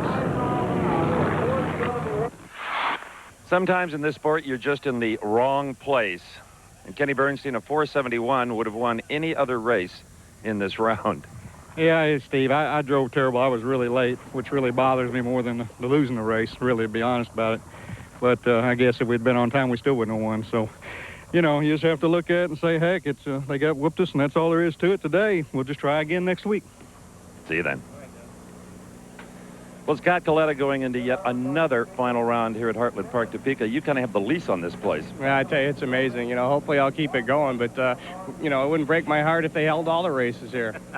Tell us about the race with Joe Amato. You knew at the beginning of the day he could be your biggest hurdle. Oh, that's for sure. But, you know, all these guys can step up and start running numbers at any point in time. But, you know, he's tough, and, you know, he's been running good. But hopefully, I mean, obviously it was time for him to go down. How badly do you want to beat Gary Scelzi? Well, I think the rest of the contingent out there all agree with me. It's time for this new kid to go down. He may fall. Bob Fry? Hey, those are fight words. In this corner, weighing. Well, I'm not going to give away his weight, but it's going to be a great matchup. Hey, don't forget, it's another big weekend in motorsports. And if you want to know all the latest from Dover, from Loudon, or anywhere else where motorsports news is happening, tune in to Race Day. Tonight at a special time, 8 p.m. Eastern, right after this race on TNN Motorsports. Maybe you'll see your favorite race car. Oh, I tell you, there's been a bunch of them that I just recalled to memory real fast. One was the Hawaiian car for Perdomo Leon, that dragster that was a pretty blue color, like a Hawaii watercolor. It was a gorgeous car. And the Stonewoods and Cook and John Masmanian A-Gas cars, supercharged cars, that Masmanian car, Candy Apple Red, was just gorgeous. And I tell you, the Pure Hell car was one that just got my attention all the time. And then, not so much in the prettiness, but in the way you had to drive it, was the Willie Borsch car with his hand hanging out the door over here, so to speak, and sideways with the tire smoke. It was pretty neat in those days. Besides my race cars that I had, like the Monza, my favorite car would have to be the Don Garlitz's first rear-engine top fuel dragster. Not for the looks of it, but the way it changed the sport and did so much for the sport. So I'd have to say Big Daddy's the rear-engine dragster. Welcome back to the Western Auto Parts America Nationals. We're here in the Team Winston pit of Gary Scelzi, where the service work is already completed. The engine is warm, and they're ready to go. The biggest problem they have, a bent clutch pedal. They've already straightened that up, so there's a lot of Team Winston guys with a little time on their hands. So what do you do if you've got time on your hands? Well, you just watch a little TNN. Drag racing. It's good stuff. And probably eating those Rhonda Hartman hamburgers that she was cooking over there. Let's take a look and see what Team Winston did besides qualifying number 2, just behind Joe Amato. That was the competition they faced on their side of the ladder. We'll take a look at how they did in the opening round of competition a little bit earlier today. There was a good matchup between Bruce Sarver in the CarQuest machine and Eddie Hill in the Pennzoil car. These two guys qualified against each other 2 times on Saturday. Met here in round number 1 on Sunday. It was like their own very private personal match race. Sarver in the car would run down Eddie Hill, 472 to a 475. Boy, Eddie deserved a little better than that, 475, and he is out of here. Just kicks in and goes, and I knew if Eddie was right with us, I knew we stood a chance to outrun him at the other end. It runs real good down there. It had my son's way cold. He loves Eddie, but we raced him twice yesterday, once today, so we're having fun, man. Everybody was having fun, especially the guy that Dave Reef talks about. David?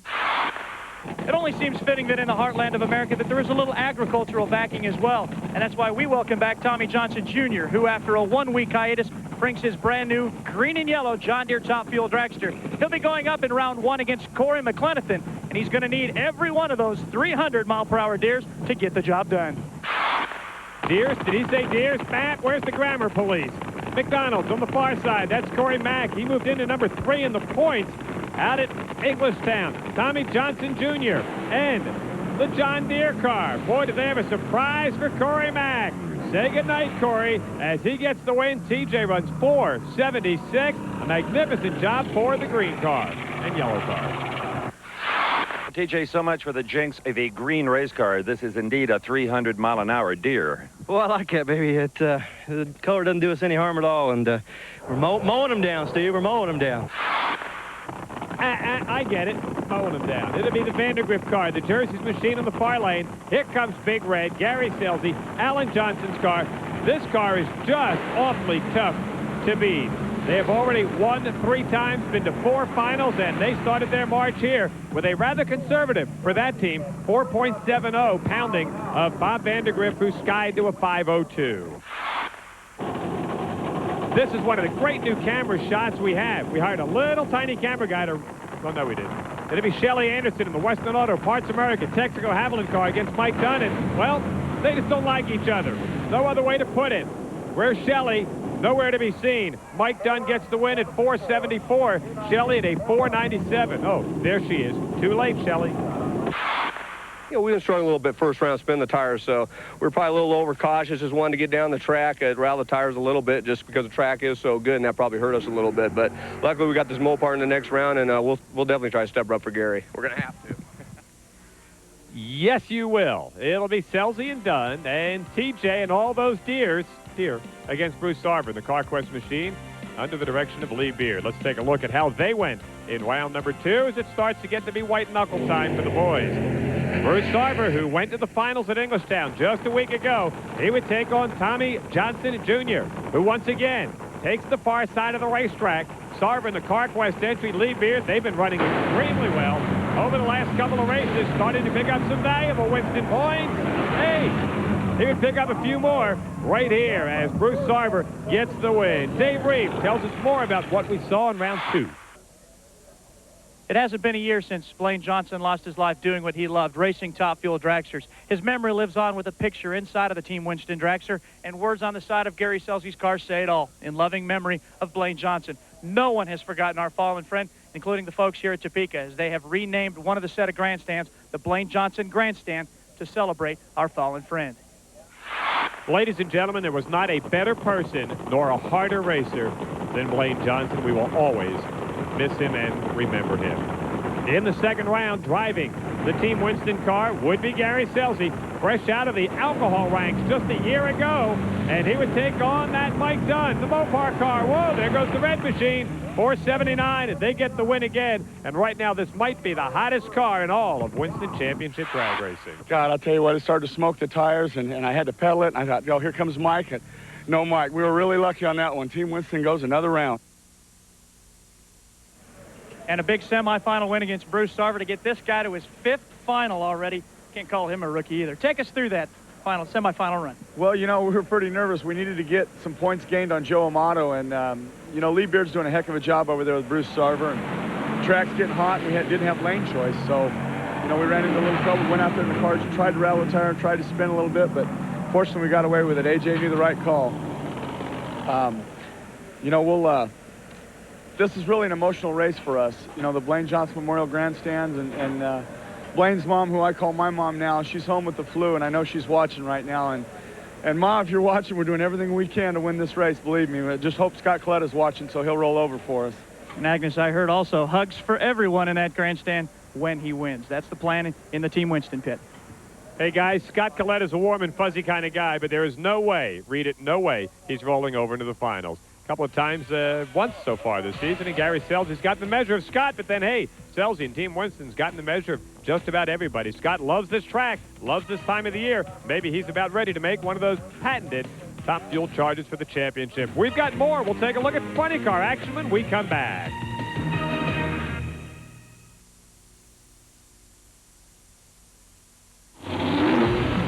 Remember what I said? We'll be back with funny car action? Well, we will, but not just yet. We got great pro stock stuff to tell you all about. Hey, there's the big guy, tall person. People love the pro stockers here at Heartland Park, Topeka. And we're back at this magnificent multi-purpose facility here live on TNN for the Western Auto Parts America Nationals presented by Slick 50. Due to all of today's live racing action here on TNN, your favorite outdoor shows will be seen tonight starting at 8:30 with Back Road Adventures. Don't miss it. Let's go down to the pit area now. Steve Evans. Hey, gang, remember what Scott Jeffreyon's Dodge Avenger looked like less than 40 minutes ago? Well, it's all back together, kind of like a snap-together model. All they have to do is hang that passenger door. In fact, I'd like to be a passenger in that race car someday. Dale Ike, the drivers admit to being a little bit nervous. What about the owner crew chief? I'm more nervous than they are. Scott, I don't think, is nervous. He might admit to it, but I don't think he really is. You've got lane choice. Which side do you like? It's going to be an advantage for us. Now, the track seems to be fairly equal for some cars, but for us, the right lane has been better for us. We'll see you there. Dave Reith, what's going through Larry Morgan's mind? What's going through Larry Morgan's mind? Fix these valve springs. They're just wrapping up their service work here, but nothing to be alarmed about. You don't have lane choice. You're going up against a car that ran a little bit quicker, but as we said, you're Mr. Happy. You know what? I don't care. I'm just happy to be here. Getting this Pontiac Ray Bestis car into the finals, that was a feat in itself. We're just happy to be here. And how we got here, we're not sure, but we're happy to be here. Need I say more, Bob? Ladies and gentlemen, Larry Morgan is happy to be here. We're happy to be here, too, live on TNN as part of this great day of live motorsports racing activity. We got some nice new additions to our Pro Stock field, and Steve Evans had a chance to sit back and talk about a few of them. We'll take a look at that right now. Steve? Well, for the first time, the two NBA guys get together on the racetrack, Larry Nance and Tom Hammonds. Your car looked like it shook a bit. Yeah, mine shook a little bit. I got out of the groove. I think just a class act of bad driving. And what was your story? Well, probably the same case, Steve, but my car shook a little bit off the line. I kind of got out of shape, so I had to lift off of it.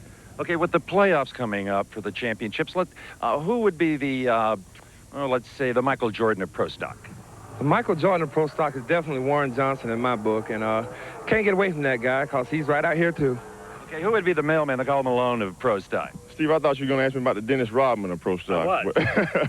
But the mailman of Pro Stock is probably, I don't know, Mike Edwards does a good job. He keeps his mouth shut and he goes out there and does a good job. Okay, let's talk about Rodman. I'm not going to, no comment, Steve. I'm not going to get anybody mad at me. How about you? Well, I think the most ornery guy here that's real good, just like Robin, he's good at what he do. And that's their all. I got a lot of respect for him. He's tough and keep coming for more every race, so he'll be Dennis Rodman of Pro Stock. Okay, do we like the Bulls? Do we like the Jazz? I would like the Jazz to win because the Bulls win all the time. Plus, they beat us so many times that I'm just tired of seeing those guys win. What about you? You know, Steve, I think the Jazz got a good shot at winning. Yeah, I really do. I think they got a good point guard in John Stockton. They got a pretty good bench, and it's going to be a pretty good series, a lot better series than I think people think. The next time I talk to both of you, I hope you're both in the show contenders. That sounds like a winner. We're going to Columbus. Simon is a sponsor there, and hope to get in. I hope Tommy get in. So hopefully both of us will be in Columbus and race well. Good luck to you as well. Thanks a lot, Steve. I appreciate it. You know, it's funny, guys, because every time I think of Dennis Rodman, Darrell Alderman's the first guy that pops into my mind. Thanks to the world-famous big people. Hey, we got the big horsepower all coming up. And yes, ladies and gentlemen, it will be funny cars when we come back. Honest, I promise. Well, I've got a couple favorite race cars from the past, actually. Don Perdone's Army Plymouth Arrow from like 1978, 79, that era there.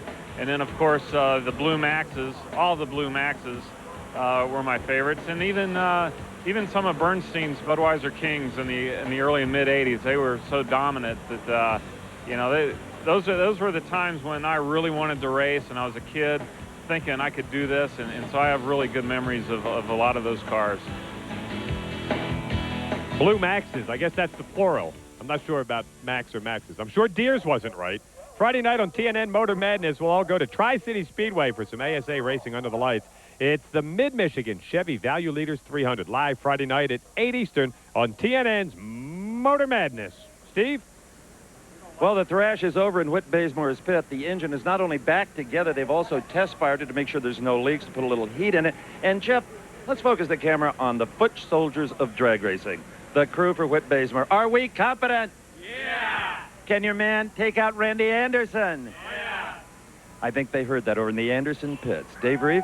Well, they're pretty quiet over here, but there's certainly a lot of confidence as Larry Frazier gets set to send his driver into his third final. If he would win it, he would be perfect, by the way. Larry, you don't get lane choice, so what do you do? Well, we didn't make any big changes at this point. We just, this lane is a little marginal, so we'll just try and take an easier approach to it and see if we get down through there.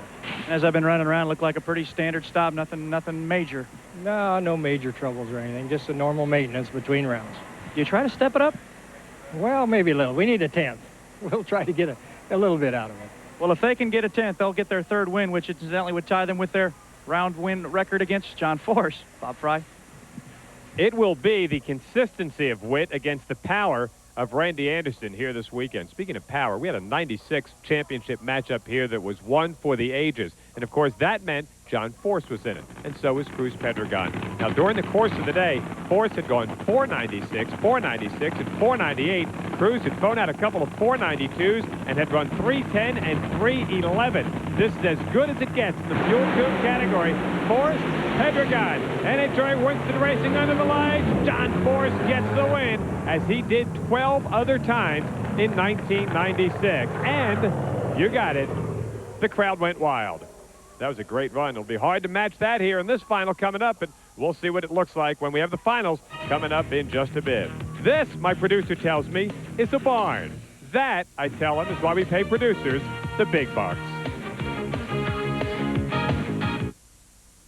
I would think probably our 95 McDonald's car was my favorite, actually, and that was, there was one built by Al Swindell, and then later on we ended up going to Murph McKinney car. Both cars were exceptionally well, but I think performance-wise and all the way around, probably my 92 car, my MaxStat car, was probably my favorite. Probably because of the paint job, and we almost won the championship with Jimmy Prock that year. You know, surprisingly, they never asked me, but I always liked that Pee Wee Wallace funny car in 65, and of course, Joe Sway's Pro Stocker would have to be right up there. Hey, if you were wondering, the answer is yes. The Food Lion TNN Salute to Motorsports returns in '97 at Opryland. The dates are June 25th through the 29th. If you'd like more information, 615-889-6611. Call them up Mondays through Fridays. Part of the great facility here at Heartland Park, Topeka. Let's go down there into the pit area and find out more on what's going on in Top Fuel. Steve? Well, Bob, as you well know, one of the greatest drivers in the history of NHRA drag racing is this man, Ed the Ace McCullough, 6-time U.S. Nationals winner. Now you're the crew chief. You're going to fire Scott Coletta down this 1320. What are the emotions? How are they different between driver and crew chief? Well, this seems to be a lot more work, Steve. I never realized how good the drivers had it, but, it's a whole team. It's just like always. It's an entire team working together. All the guys, the drivers got to be on, the crew chief's got to be on. So, I mean, it's just like always, but it is a lot more work. I mean, there's a lot more mental work here. Yet on the driver's side of it, he has to get away, and he has to get himself mentally prepared. So, once again, it's just an entire team effort. Sounds like everybody's ready here, Dave Reef. What about over there? Well, everybody's ready over here, too. And as I'm standing with one of the greatest crew chiefs of this sport, and you guys continue to learn all the time, and that's just what you go out and try to do. Tell me what you've learned so far that's going to help you get down that very questionable left lane.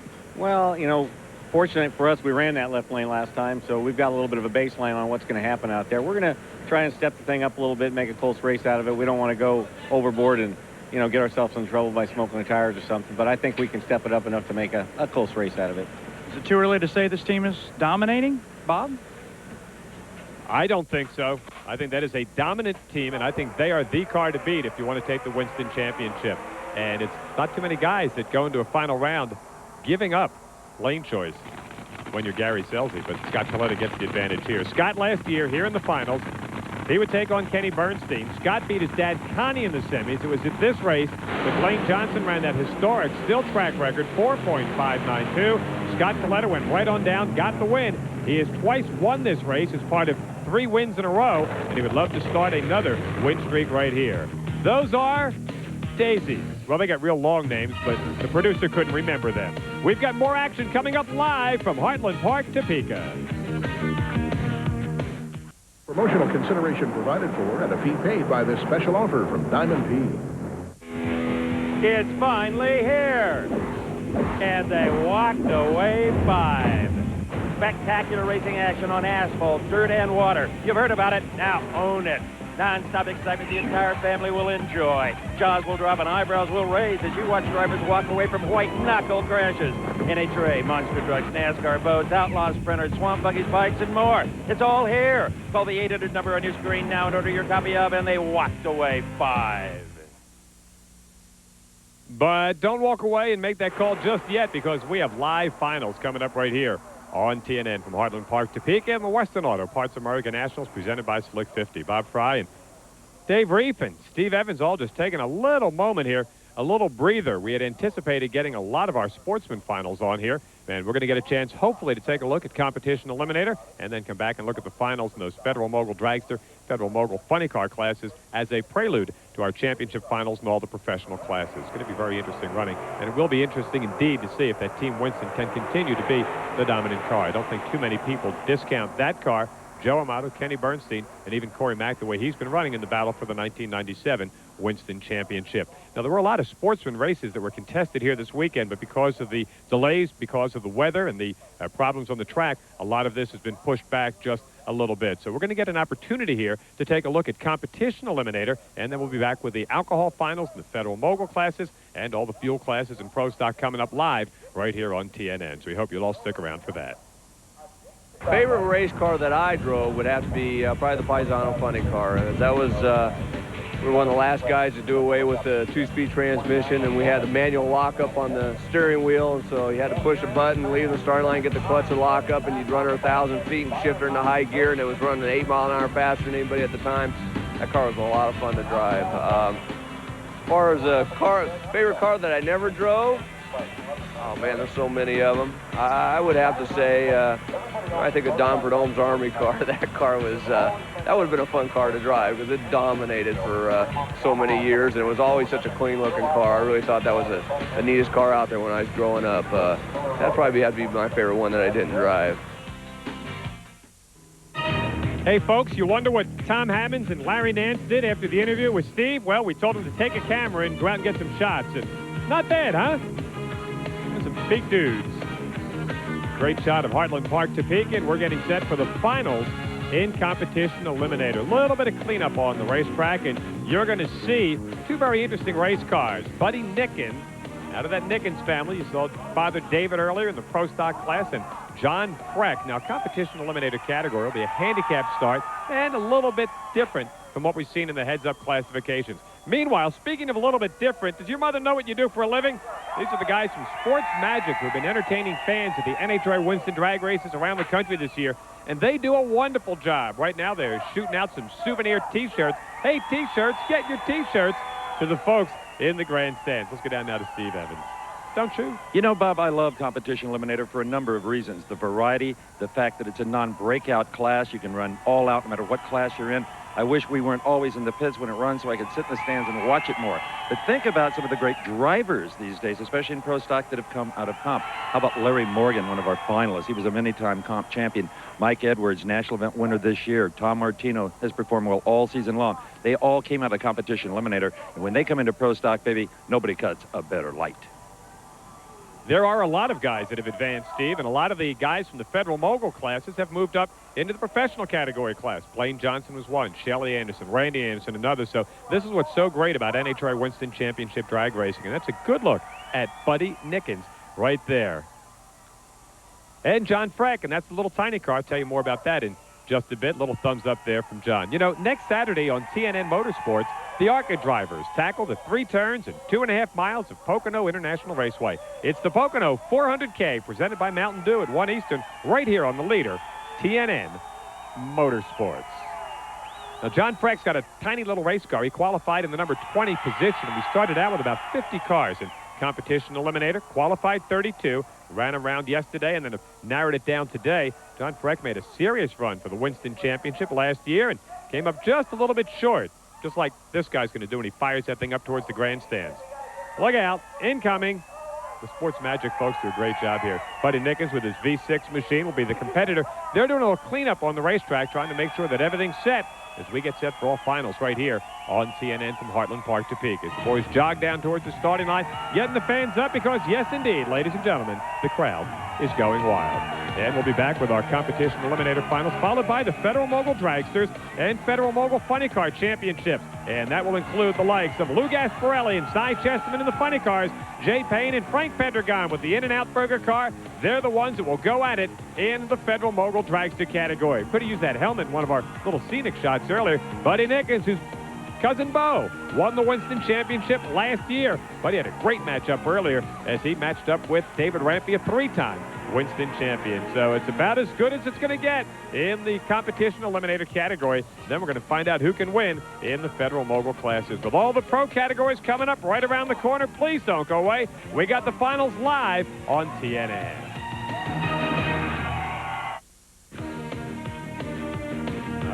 They love us here at Heartland Park, Topeka. That looks like one of those quilts Dave McClellan's wife makes. Man, is that neat?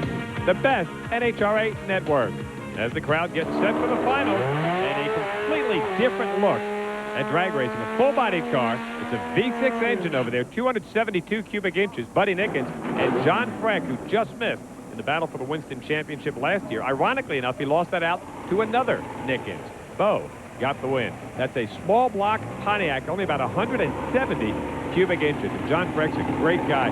He's 43 years old. His dad is in his 70s and comes to almost every drag race out there helping with the race car and the team. Qualified number 20. Buddy Nickens qualified number 7. Buddy's won 7 NHRA Winston National Championship events. very good matchup right here. Slight advantage out of the gate. On the head start dial, it will go to Buddy Nickens. Reaction time advantage to Nickens. It must be in the blood. Buddy Nickens out in front. Here comes the little four-cylinder. Can he catch him in the top man? Buddy Nickens holds him off and wins by 1/100th of a second. And the little Oldsmobile V6, 272 inches, 8th national championship win for Buddy Nickens. An absolute great driving job. He had a 5:37 reaction time in these categories. 5:00 is perfect, so just a couple of hun away from being perfect. And it's the Federal Mogul cars. Here comes Frank Pendragon. In and out burger machine, and Darian and Meadows, and they still have Gary Stelz's name on the front of that race car. He used to drive for the team up until last year, and here comes the former Winston champ, Jay Payne.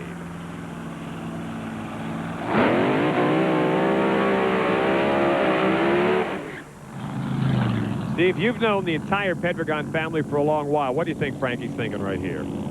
Frankie is hoping for a miracle. I also know the car owner, Jerry Darian, a great friend of mine from Southern California, high school teacher that has brought a lot of racers out, got kids involved, including baseball player Jack Clark before he could swing a baseball bat. He was drag racing with Jerry Darian. Darian, after the semis, was in tears down here, tears of joy for Frank being in his first NHRA national event. Darian says, unless Payne makes a mistake, we don't have a prayer. We can't run down in the 60s with him. Dave Reed? Well, Jay Payne, they're just trying to emulate the 560s they've been running all day. They're just sitting in there nice and cool and calm. They don't care anything about reaction times or anything like that. They just want to see the win light as it is all the time with Jay Payne. That is Mike Robeck, the crew chief for Jay Payne, who was assisted also by Shelly Anderson and Jay's son Chance. Maybe Greg Roberts down there at the Mac Tool Skater Nationals punched out Alan Hartley in the ejected car. Went down to the Slick 50 Nationals. Twice on the Federal Mogul divisional level, Pendragon's going to the championship round. Both times against him. Well, Ches Bushy once, Rick Santos another time. This car can flat out run. Payne qualified 5th. Frank Pendragon qualified 6th. Jay Payne wants to put the number 1 back on his race car. Finals here at Heartland Park, Topeka.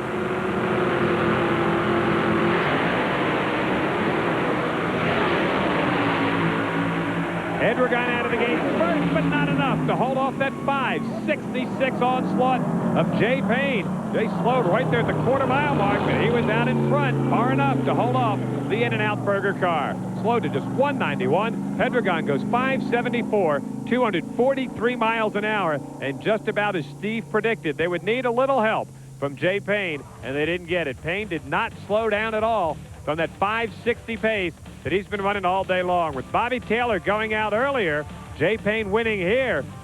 That Federal Mogul Championship starting to look mighty good for Jay Payne, but there are a lot of races to be won. He gets it by a full car length at the top end, and Shelly Anderson applauds as Jay Payne gets the win. Steve? Jay, the slug thunders to a 566. Just a great, great ending. Well, it was. They were good people and good race. It was just he was there all the way down. It was start to finish. I mean, it was a good race. You knew he'd probably leave on you a little bit. He had nothing to lose, really. Well, you know, who knows? He's a little younger, too. Jay Payne loves drag racing, especially the Federal Mogul dragsters. Let's go back up, Bob. And there's another guy, Steve, that came out of the comp ranks. Used to run an Opel GT way back in the 1970s, and now is just as good as they get in this class. Here comes the finals in the Federal Mogul Funny Car category. The defending champion, Cy Chesterman, against this guy, Lou Gasparelli. And Steve, it's funny to see a couple of California Federal Mogul drivers swing into Heartland Park, Topeka. That's how much they love this racetrack. Could be a good win for Louis if he can hold off Chesterman. Yeah, Louis would absolutely adore to win this event. And you know, in these ranks, the Federal Mogul categories, it's serious racing for sure, but it's also about fun. They come to a beautiful part of the country this time of the year when the weather is beautiful, make a side trip over to the Topeka Zoo, stop along the way and smell the flowers. The teams that do that really enjoy this sport. Smell them, those sunflowers, of course. Cy Chesterman, the defending champ, Lou Gasparelli's last win back in Sonoma, the Autolite Nationals, 1994, but he was your #1 qualifier. Gasparelli gets set to go. A lot of help from Les Davenport over the course of the weekend, and Prism's Unlimited sponsorship machine. Big cubic engine. It's a Brad Anderson engine in Gasparelli's car. Chesterman runs a Bob Newberry motor. Newberry went out earlier in the day. Finals on the line.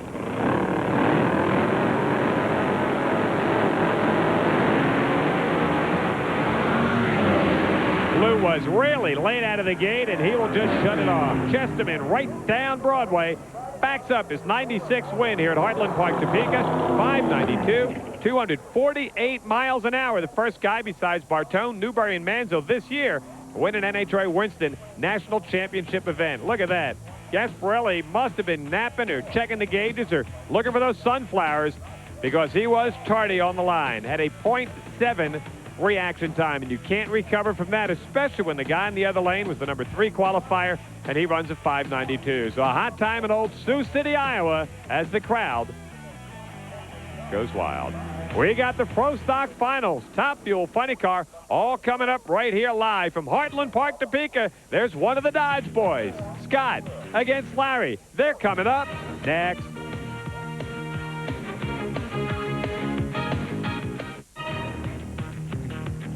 Little bit of cleanup on the racetrack as we get set for the Pro Finals here at Heartland Park, Topeka in the Western Auto Nationals. Parts America and presented by Slick 50. And down there at the far end of the racetrack, maybe now he's that cigar-chomping Federal Mogul Funny Car winner.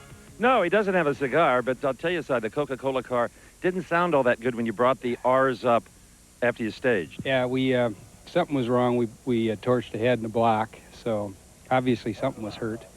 But hey, we won. For the second year in a row. Yeah, it feels real good. I gotta congratulate my crew chief, Dan Hutchmeyer. He does a great job.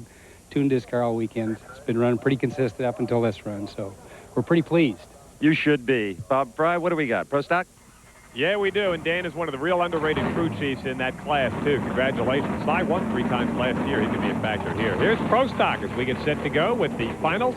We got Jeffrey on sitting in the near lane, and Larry Morgan with the great message machine somewhere down the starting line. There's Dave Reed. Dave? That's right. I'm down with Darrell Alderman, who's watching his Dodge teammate go into the finals.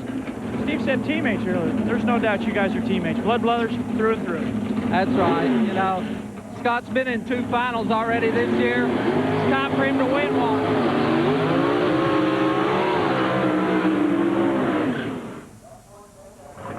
Well, the burnouts are now complete, and I got to be honest with you. I like your teammates' chances. It's been a banner weekend for Larry Morgan, but this is probably where it comes to the end if he can cut a good light.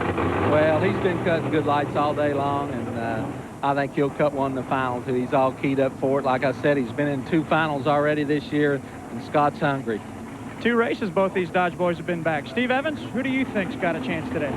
You know what? I just adore Larry Morgan. He is truly one of the happiest, nicest men I've ever known in my life. Strong family guy, great racer. But I wouldn't bet a dime on Larry Morgan in this matchup if you gave me 100-to-1 odds. This is Jeffrey On's deal. Those 2 finals included the Winston Invitational. There's Craig Hankinston, the crew chief on Team Mopar. Scott lost to WJ down at Dallas in the other national event final. Both these guys have won 8 times on the national event tour. Got Jeffrey on just recently turned 32. Just a young pup. And I know Amy threw a big party for him out in California. It'll be nothing compared to the party they'll throw if he wins this. Larry Morgan hadn't been to the winner's circle in 3 years. The finals in Pro Stock, and they're taking a while to stage these race cars. Morgan, a notoriously slow stager. Jeffrey on gets in first. The pressure now on Morgan.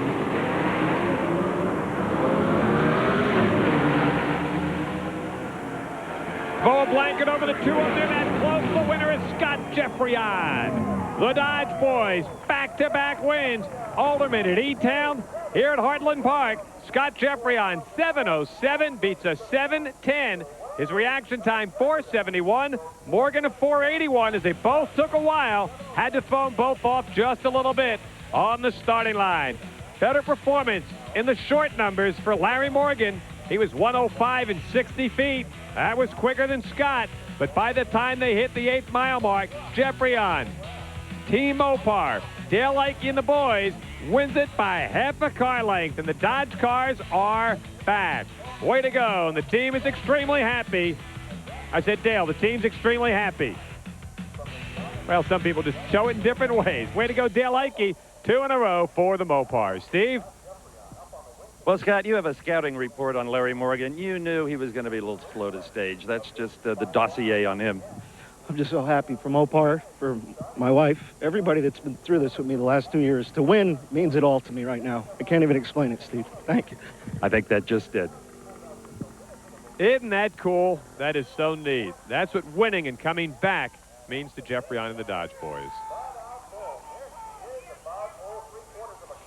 Wow. Jim Yates goes around Warren to take over the top spot. KJ in the 3. How about Bruce Allen making a run in the Slick 50 car? Steve Schmidt and that Foster Grant right there in number 5 after 9 of 22. A lot of racing to go, but you got to like Jim Yates in the McDonald's position right now. We've got the finals in the fuel categories coming up. The eyes of a champion, or at least he hopes. Whit Bazemore against the Larry Fraser Tune. Western Auto Parts America, Texaco Haviland sponsored. Randy Anderson driven, 490 running, Fuel Funny car. We got that live coming up next, the Kansas Cougs.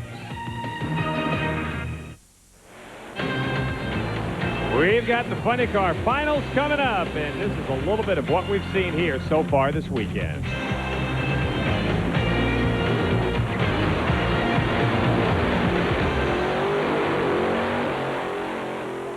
This one's going to be fun, ladies and gentlemen. Whit Bazemore on the far side of the racetrack, and the Team Winston car on the near lane, And on the far side, Randy Anderson looking to pick up his 3rd win on this, his rookie season in Fuel Funny Car racing activity. And he would love to show off for the sponsors. Whit started back in my home state of New Jersey. The story has been documented time and time again. The photographer that wanted to go racing, here he is.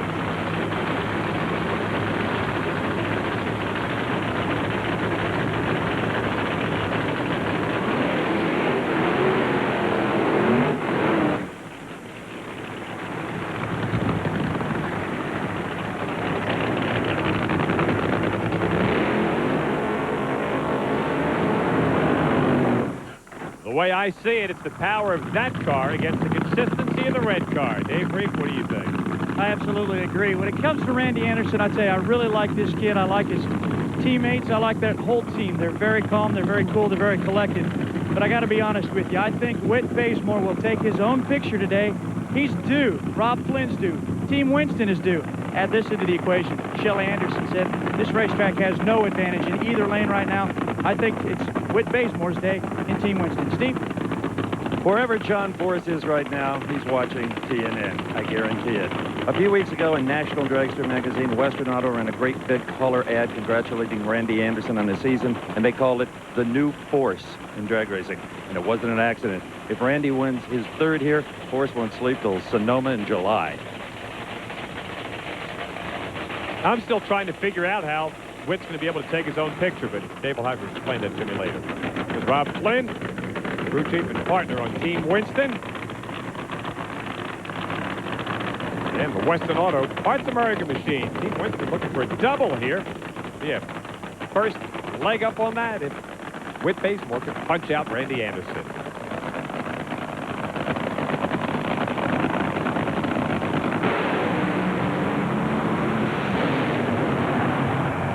Ladies and gentlemen, Whit Bazemore gets his 1st win after years of trying.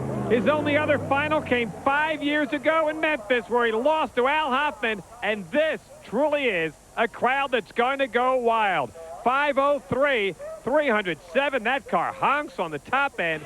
Randy Anderson, 563, 189 as he smokes the tires, and all he can do is watch Team Winston go get 'em, boys.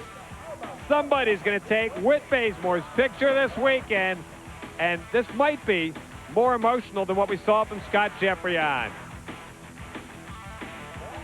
The first win just might be the nicest. Dave Reef? I'm down with Rob Flynn. You got a win in Dallas, but you didn't get one with your car owner. What does this mean to you guys today? Well, it's a great day. It's Whit's 1st win. It's only his 2nd final round ever. And we put the Winston car in the winner's circle, and we ran consistent all day and didn't beat ourselves. These guys are chomping at the bit. Get in that van, go down there, and congratulate your drivers. Who is with Steve Evans? Today in Topeka, finally, all those nights of sleeping in that truck, eating beans because that's all you could afford, hawking everything you own time after time, going through so many fires, we made and they walked away tape just on Whit Bazemore. Oh, man. Oh, man. Oh, you know, I don't know what to say. It's just great. Finally, it's like a giant relief for me, really. You know, all these years I've had so many people help me, my mom and dad, my family, of course, R.J. Reynolds, T. Wayne, Bob Masson, everyone at Winston. Mobil One, they're a great partner with us. You know, it's just awesome. First win, I never forget it in the performance. There's more to come, I think. Well, let me catch my breath here. You know, the guys just did outstanding today. Your driving wasn't bad either. Let's take a little credit here. Well, you know, you've got to have a car, and I've always thought I was capable of winning these races, and it's taken us a while to build a winning team, and we have one now with Team Winston. Today, Whit Bazemore came of age in the sport of NHRA Winston drag racing.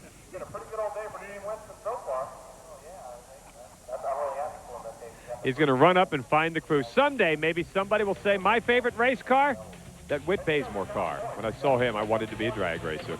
Randy moves into the 2 slot around Chuck Edgel's crews, and hey, how about Whit? Right there in the number 5 in striking position. Force still leads the way, though. He's out in front by a bunch.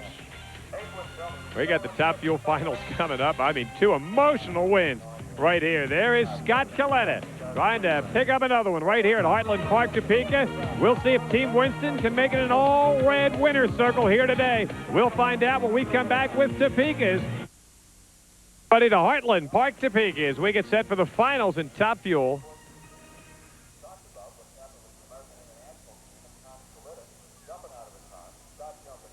Welcome back, everybody, to Heartland Park, Topeka. There's only 1 run left to go, and that will be the finals in Top Fuel Eliminator. Scott Coletta and Gary Stelzy. And from the Comp Eliminator final through the Federal Mogul classes right on up, this has been a sensational day of drag racing right here on the leader, TNN Motorsports. And we've got 1 more to go. The great action has already been concluded. Here come the quickest and fastest cars in all of motorsports, NHRA Winston Top Fuel.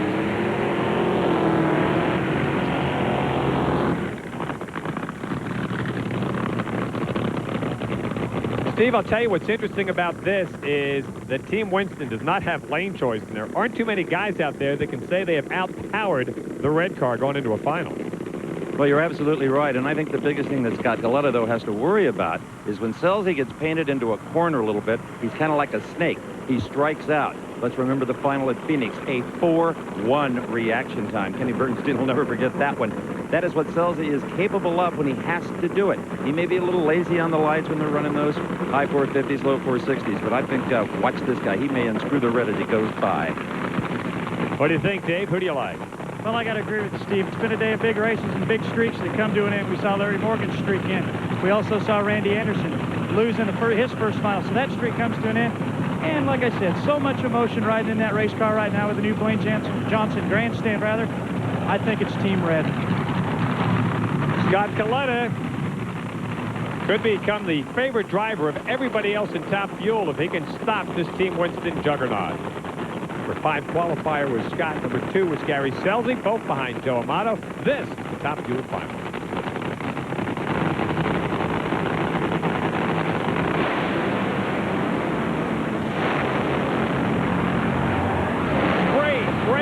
End of the quarter mile. Scott Coletta throws a 4.64 at him, 315 miles an hour. That's why they call that the flying machine. He said the young guy's gone down, and Stelzy is down. 4.74 for Gary, 303 miles an hour, and even Scott showing some emotion at the end of the racetrack. A couple of Scotts in the winner's circle, only 1 Team Red, but this was classic Winston NHRA Top Fuel drag racing.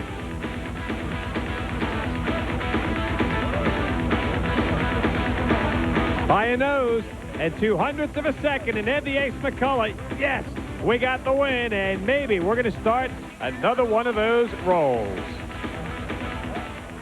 We'll get a chance to talk with Scott Coletta when we come back in just a moment. Congrats to Connie's son, American International Airways, flying high in the heartland of America.